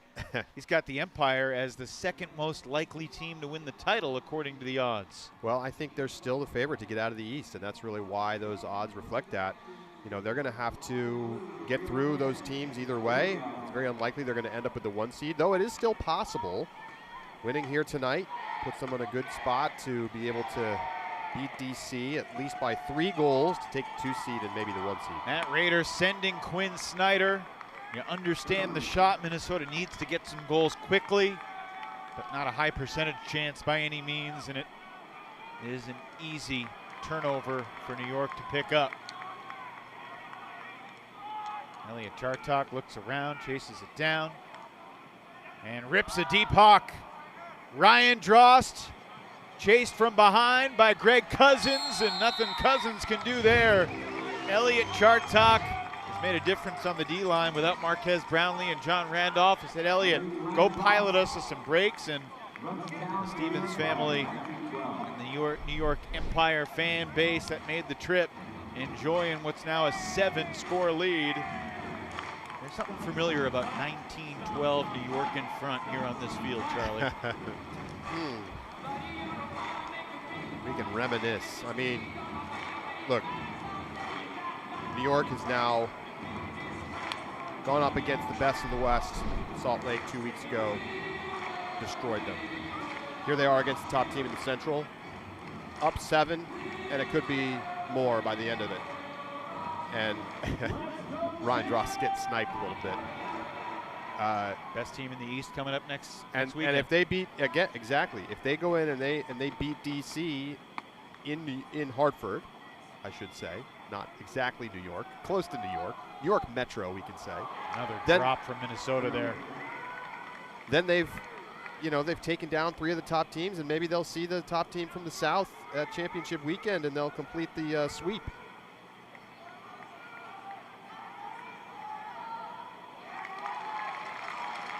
Empire, for just on a rare occasion tonight, they do not convert the break immediately. Those 2 top teams in the South, neither of them are afraid of New York. I'll say that. For sure. Carolina's beaten New York in a championship game. Atlanta has beaten the Empire twice. And both those wins for the Hustle over the Empire have been in Atlanta. And I mean, the Hustle nearly upset New York in New York in the big Atlantic Division season coming out of COVID. Yeah, that's right. Kind of a hallelujah, it's about time score there from DeClercq to Vinoka.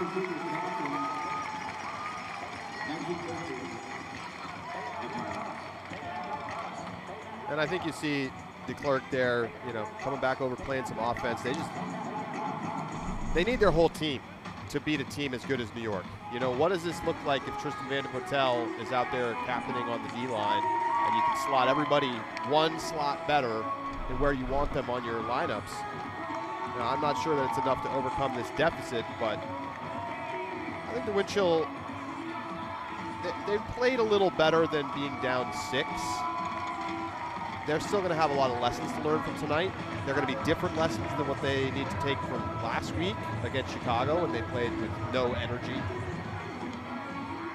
And I still think that they're far and away the likeliest team to advance out of the Central and be in Salt Lake for championship weekend. I don't know if you saw that the game between Madison and Chicago did go final.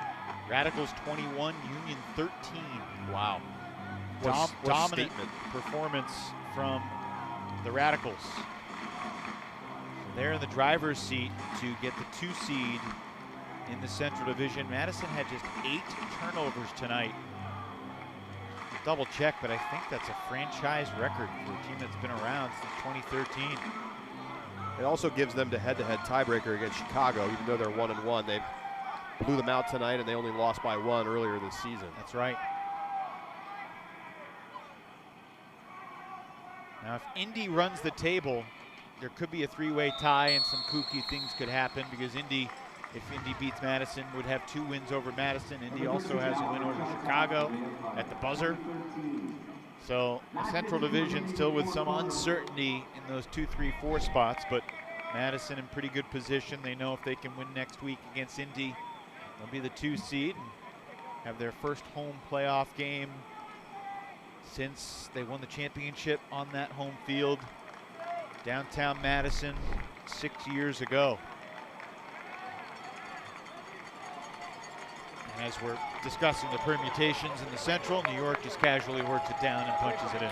And I wanted to mention, we've been talking about the Minnesota struggling with their offense tonight, and that's certainly the case. They're just 46% on their O-line conversion percentage. But that's in large part due to how strong this New York D-line has become over the last few weeks. I think early in the season, not that sharp. All the talent was there, but the execution was not, especially after the turnover. And look how clinical their D-line has been tonight when they've gotten the disc on offense. They did the same thing against Salt Lake. to the end zone, but Colin Berry unable to bring it in on the backhand shot from Klain. Berry a little shaken up.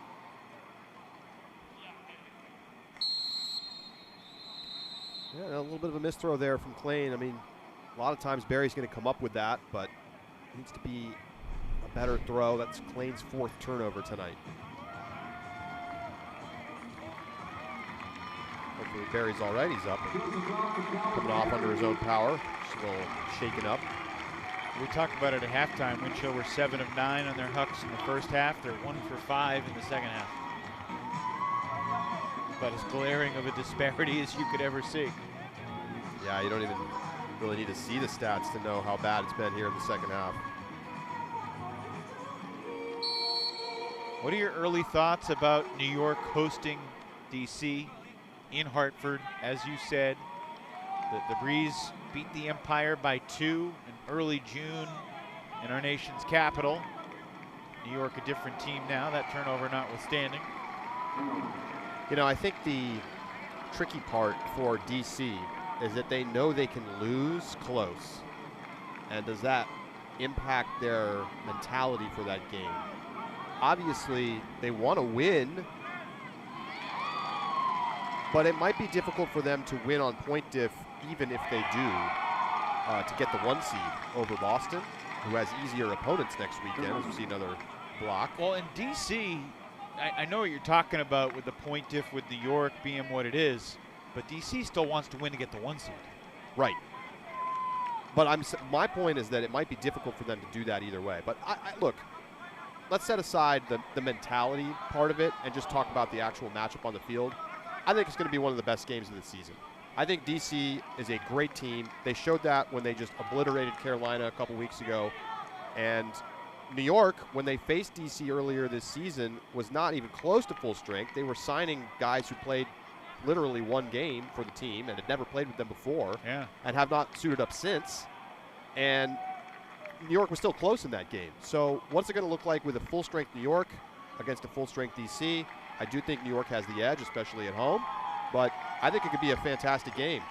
It was a strange stretch for New York, no doubt about it. They're equivalent of like the NBA 10-day contract part of the season when all of a sudden Kenny Taylor was on the Empire and Jordan Jeffrey, who was a champion back in 2017 with the Flamethrowers. Elliot Chartok, former San Francisco Flamethrower as well. And Angelo Olchesi has the score. Frustration overflowing right now for Minnesota. 21-13.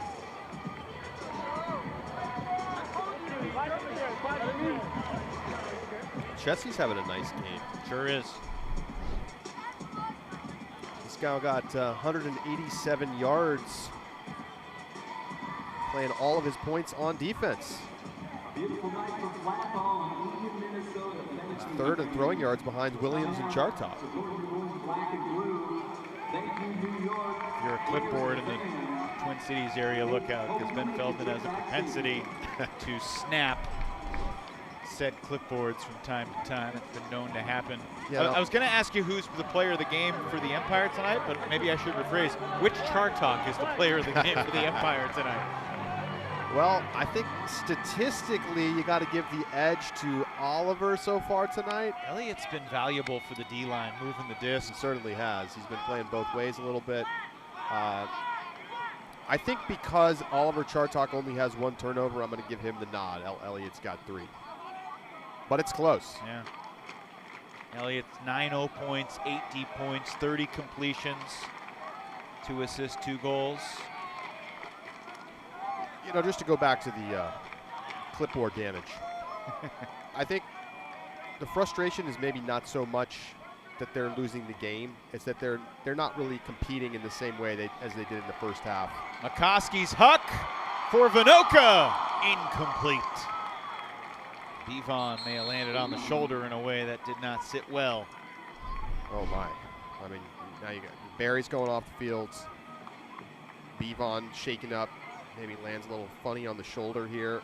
Kind of crunch that right shoulder. And if you're an Ultimate player, you know what this feels like.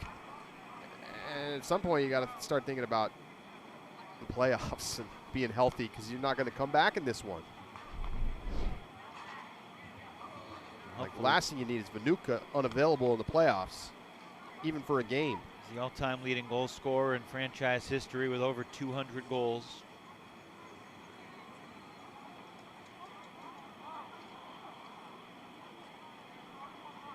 Those can be the most dangerous layouts. If you land flat on your chest, maybe you get the wind knocked out of you. That's about the worst that's going to happen. If you come on your side like that, you can mess up your collarbone, you can mess up your shoulder, you can land on your hip wrong. There's a lot of things that go wrong, but Nuka up and walking off under his own power. And this is earlier tonight on WatchUFA.tv. A rare highlight in a lopsided loss for the Chicago Union. Jeff Weiss's throw, not going to stay in, but the greatest attempt near the sideline. And John Lithio, former Empire, cleans it up. But overall, it was not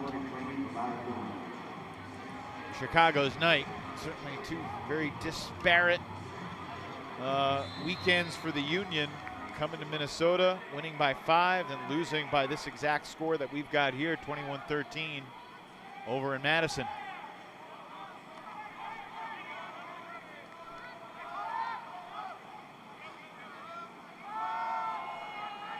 This is going to work. Alston to Russell.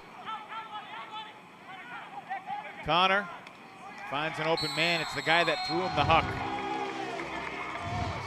Not good tape that Minnesota's putting up there right now. Absolutely not. You know, thinking ahead to the postseason for Minnesota and the Central, you think about the potential matchups. I think they would love to see Madison in the playoffs. I mean, they've kind of dominated the Radicals so far this year. They've had more trouble with Chicago, even in the wins. Those were close. And then they get the kind of scary 5-goal loss last week. Meanwhile, I think Madison would be happy to face Chicago in the postseason, especially after tonight, but probably doesn't want to see Minnesota. So, interesting situation for wind chill.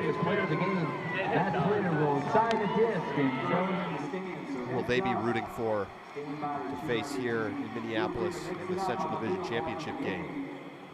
10 for 15 on breaks for New York tonight. Whew. It's been a while since Minnesota's had a break chance.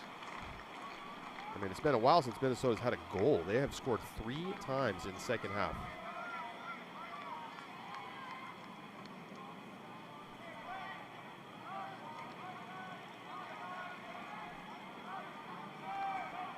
That graphic shows you why you always got to look a little deeper. Oh, 67% on breaks for both teams. Must have been a close one.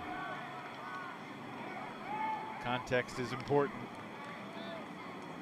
Krennic, crossfield. Savell Fernandez able to bring it in with Breton Tan closing in quick. Nice play. If you're Ben Feldman, Charlie, how do you get your team to learn from this game without having their confidence fully shaken? With the goal being championship weekend, making it to Salt Lake, which is about being their best 4 weeks from now for the Central Division Championship game at Seafoam Stadium. Well, I think you focus on the good from this game, which there has been some. They've had some big energy plays. When they've put up good hucks, they've worked out great. Saw some awesome things from Gordon Larson. I think you also recognize that you're playing the league's best team over the last 5 years, and that you were missing guys and you probably weren't expected to win this game. I think deep down, if you asked Ben Feldman and took a truth serum before this game, he'd say, I'm probably going to lose. But going into the postseason, I think you say, hey, look, we saw in the first half that we can hang. We're going to have to get better about beating a defense's first look. Looking for Williams here. Dylan DeClerc's there defensively. Williams just got tackled. And Dylan could have blown the whistle himself. Looked like two centers battling in the post. Watch this here. So Williams trying to come back to this disc. You can't box out with your arms. A full-on grab of Williams from Leclerc, and I think Dylan was hoping maybe that disc had already come down, but nope, it was still in the air.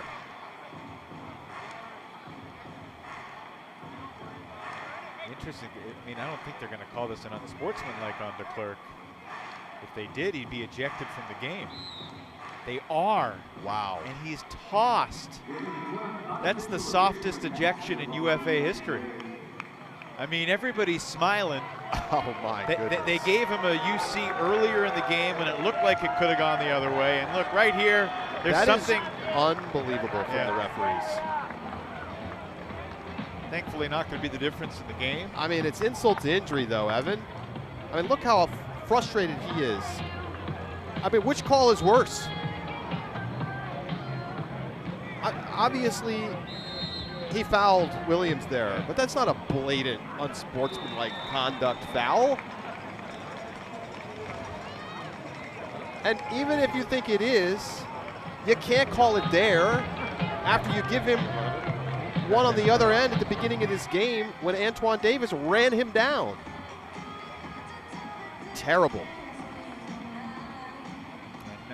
Not great feel for the situation, especially when tensions were not particularly high. I mean, take another look. Here it is in full speed. Yeah, it's a foul. Yeah, it's a foul.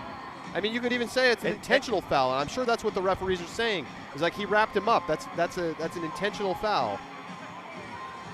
At some point, I think he was trying to make sure Jack didn't fall, like almost trying to brace his landing. Because they had started to collide with each other. Well, that's a tough way for this game to kind of wind down, with New York coming up on leading by double digits.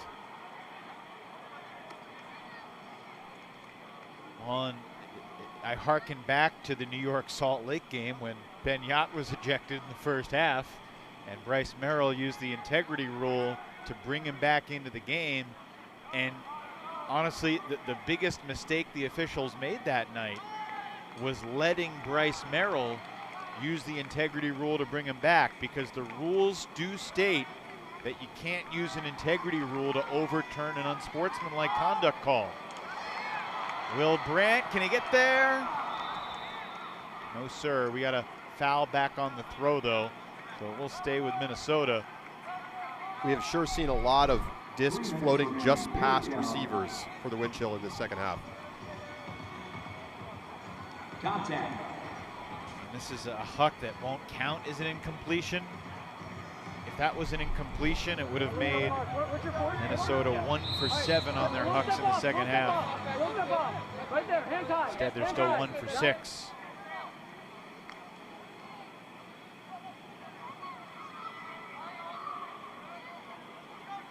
Well, we talk about styles make fights, and you know, certain teams can beat some teams but not others. If Minnesota and Salt Lake are back at championship weekend, as they are favored to be, they're hoping that someone else can knock off New York before the Empire can get there. They're hoping DC or Boston or Atlanta or Carolina can give them, because there's no question New York has controlled the game against Minnesota tonight, and obviously New York has had Salt Lake's number 2. Take a look at the standings right now in the East. Empire will be 8-3 in about 2 minutes and 21 seconds. Breeze and Empire play, close out the season in New York. And Boston still, I feel like, kind of has the inside track on the number 1 seed. DC, if they win at New York in Hartford, will be 10-2. But Boston, if they beat Toronto and Montreal by enough goals, could still surpass DC through the adjusted goal differential. That's going to be a complicated storyline to watch next weekend. I've been updating the numbers every week, and it's still going to be down to the wire, because it's going to depend on games that are happening basically simultaneously in that final weekend. Boston does have maybe a slight advantage in that they play Montreal on Sunday. So, you know, look, if New York wins the game, then they'll know what they need to do. Well, if New York wins, then Boston just knows that they need a win by anything. Right.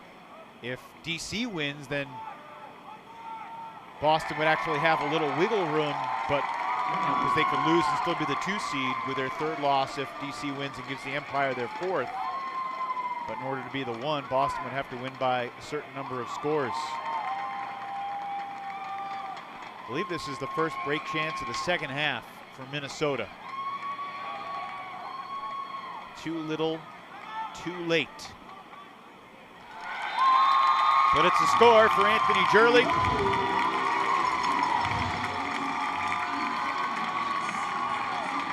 Wind chill, trying to make the final score look a little better cosmetically. Still a 7-goal deficit with 1:26 to play. But it's these kind of little things that you look at in the tape review later and you can start to build confidence from. And that's all you can do. You wonder how this game would have been different had some of those early mistakes not happened for Minnesota. It does feel like their overall strategy of just trying to huck through the defense over and over and over was destined to start to come up short at some point. Well, the teams do have the exact same number of red zone turnovers tonight, except New York 17 for 20 and Minnesota 6 for 9.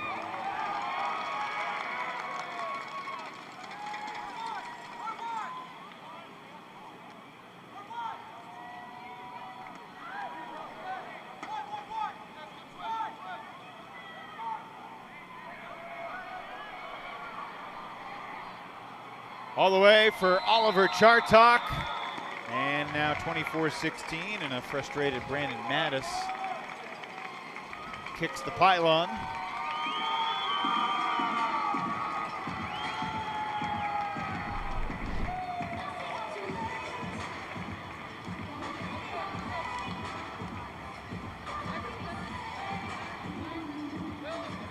Second assist of the night there for Yacht to go along with 3 goals. He's got 352 total yards along the way, 10 completions, no turns.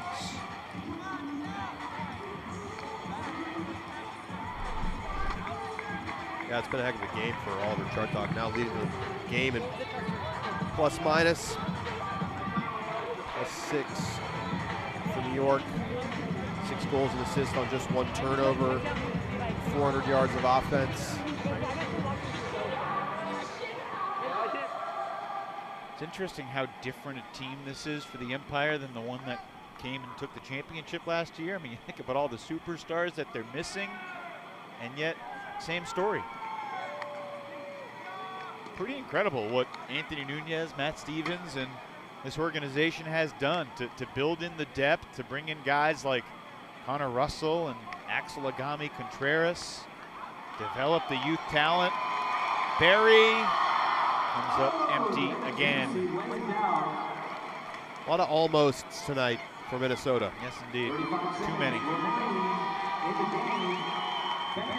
But a nice night for Larson. A nice night for these Minnesota fans. They didn't get the result they wanted, but they showed out. One of the best crowds we've seen in the entire league all season long. I imagine that Minnesota will have a similar atmosphere at Seafoam Stadium for the Central title game 4 weeks from tomorrow. Jonas ripping it for one of the brothers. Mike Drost makes it 25-16 with 10.7 seconds remaining. Well, back-to-back, just dominant performances from the New York Empire against teams we expect to see at championship weekend. I mean, their confidence has got to be growing every single week right now. Let me ask you this. You've seen Salt Lake up close. You've seen Minnesota tonight. Which of these two teams do you have more questions about as they try to navigate their divisional race in the coming weeks? Salt Lake. Yeah, I mean, Minnesota's already locked up to 1 seed. And I really like their chances with a full-strength playoff roster against either Chicago, Madison, or, hey, maybe Indy. Or really, super maybe Pittsburgh. Super maybe.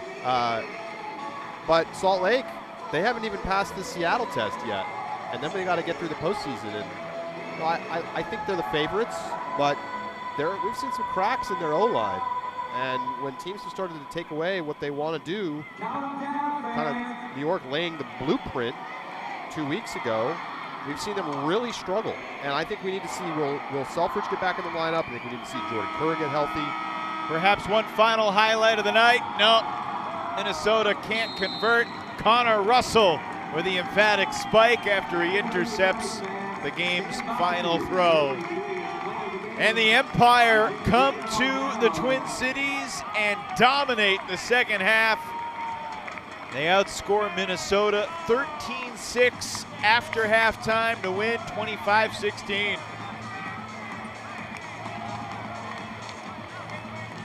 Another feather in the cap of the entire East Division, courtesy of the two-time reigning UFA champions.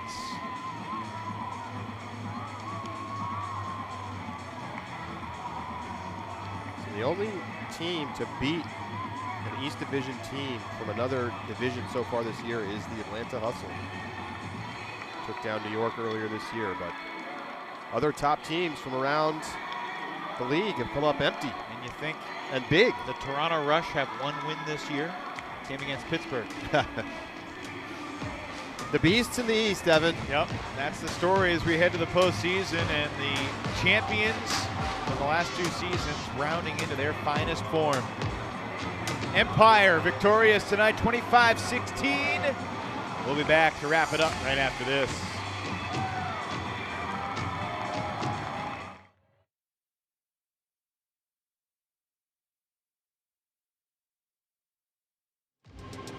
On the grand stage to keep possession alive. Huge bid, gets the time. It's a great opportunity for the Germans, and they break with ease. Throw it the full 80 yards to the field?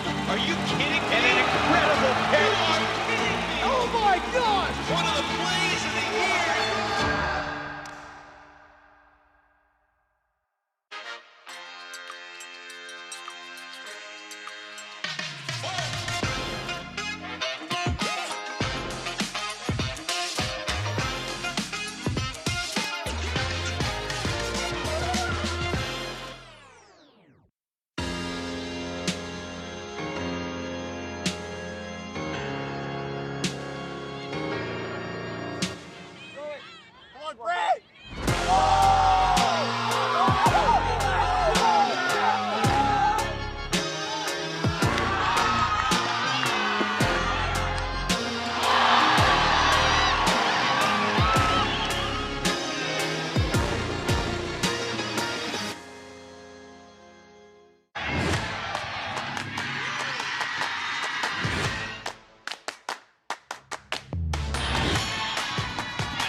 The New York Empire victorious tonight here in Minnesota, 25-16, the lopsided final score.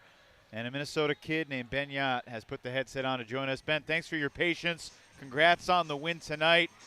It feels like you guys keep losing good players and you keep playing even better. How are you doing this? We're just super deep. We've always been reliant on our depth, and you know, guys like Sam Jonas, a homecoming for him as well. A bunch of the Herzl kids were out here today. Shout out to them. That was great. Sam Alston, Connor, like people all the way down the depth chart were contributing, so makes it easy on us. You play the top team in the West, Salt Lake, you dominate them. Then you come here, you play at Minnesota, top team in the Central, you dominate them. You got DC coming up, top team in the East. What's it going to take? Just a lot of patience. I think if we hold on offense, we've had a lot of battles with them, and it comes down to hold percentage. If you play well and you hold, you're going to win. So I trust our offense to do well. We've been kind of figuring it out towards the end of the year. Our defense has also been improving, so hopefully it turns out to be a good game in our favor. But we've already locked up a playoff spot, so hopefully we can, just continue to improve for that and look forward to playing in the playoffs. Obviously, we'd like to get a win, but it's all about peaking at the right time for us. Ben, what in your mind was the big story of the game tonight? Obviously, a 2-point game at the half. You blew it open in the second half. How'd y'all do it? Well, on the sideline, it felt like it was a blowout in the first half. We played pretty badly. We had a couple weird turnovers. That one that we threw into the double team, and they scored right away. It felt more like we had a couple deep shots they had a couple deep shots that we didn't end up capitalizing on, so that was a bummer. But again, just our depth, trusting our system, forcing them out, making them huck, and trusting that the turns were going to come, and they ended up coming in the second half. You got a lot of family here tonight. What's it like playing in front of all your friends and family? It's so fun. I get to play in front of them on TV, but there's something special about waving to Grandpa in the stands, waving to the fans in the stands, waving to my family in the stands. Unfortunately, my wife Anna couldn't make it out tonight, so I know she's watching. I love you, Anna. What's the roster of brothers who are here tonight, Ben? We got 6 of them. I think my brother with 2 kids couldn't make it out, but I think everyone else made it out. Some of them made it down onto the field pregame, so it was really fun to hang out with them, see some old friends over the last couple of days. So I'm feeling really rejuvenated, really happy. Your former teammate, both at the college level and at the pro level, Ryan Osgar, was here tonight as well. What message do you have to Ryan? Miss you, brother. I love you. I was waving to him in the crowd. A lot of us went over and were cheering for him. Miss him out here, but, there's more to life than Frisbee. Well, Rushmeyer Bailey just put a crown on your head. Congratulations, King for an evening here, Ben Yacht. Well done. Best of luck versus DC, and we'll see you in the playoffs. Sounds good. Thanks, Evan. Thanks so much, Ben. Solid game for the Empire on the road here in Minnesota, 25-16. Updated East Division standings. Top 3 all off until week 13, which is the final weekend of the season. 9-2 DC travels to 8-3 New York in a popcorn match if there's ever been one. That's at 6 o'clock Eastern next Saturday night, exclusively on WatchUFA.tv. Meanwhile, Boston is at Canada all weekend long. Do you want to predict how this East Division is going to unfold? I think it's going to be Boston the 1, New York the 2, DC the 3, and then I don't know, Evan. What's going to happen in the playoffs? Give me New York. Well, it's hard to pick against the Empire after what we've seen these past 2 weeks. They beat Salt Lake 25-14, and they beat Minnesota 25-16. So you add it up, 50-30 in these 2 interdivisional games over the span of a couple of weekends. And don't even think about putting Carolina DC numbers in there. That's too crazy. Now we'll see what the Flyers can do at Atlanta. See the hustle. They're certainly got some momentum as well. Going to be an interesting home stretch on WatchUFA.tv. Frustration tonight in the story for Minnesota. Dylan DeClercq shockingly ejected. For the final score, one more time, New York 25, Minnesota 16. Thanks for being with us. For Nikhil Jain, Charlie Heisenhood, and our entire crew, I'm Evan Lepler saying good night from TCO Stadium in the Twin Cities.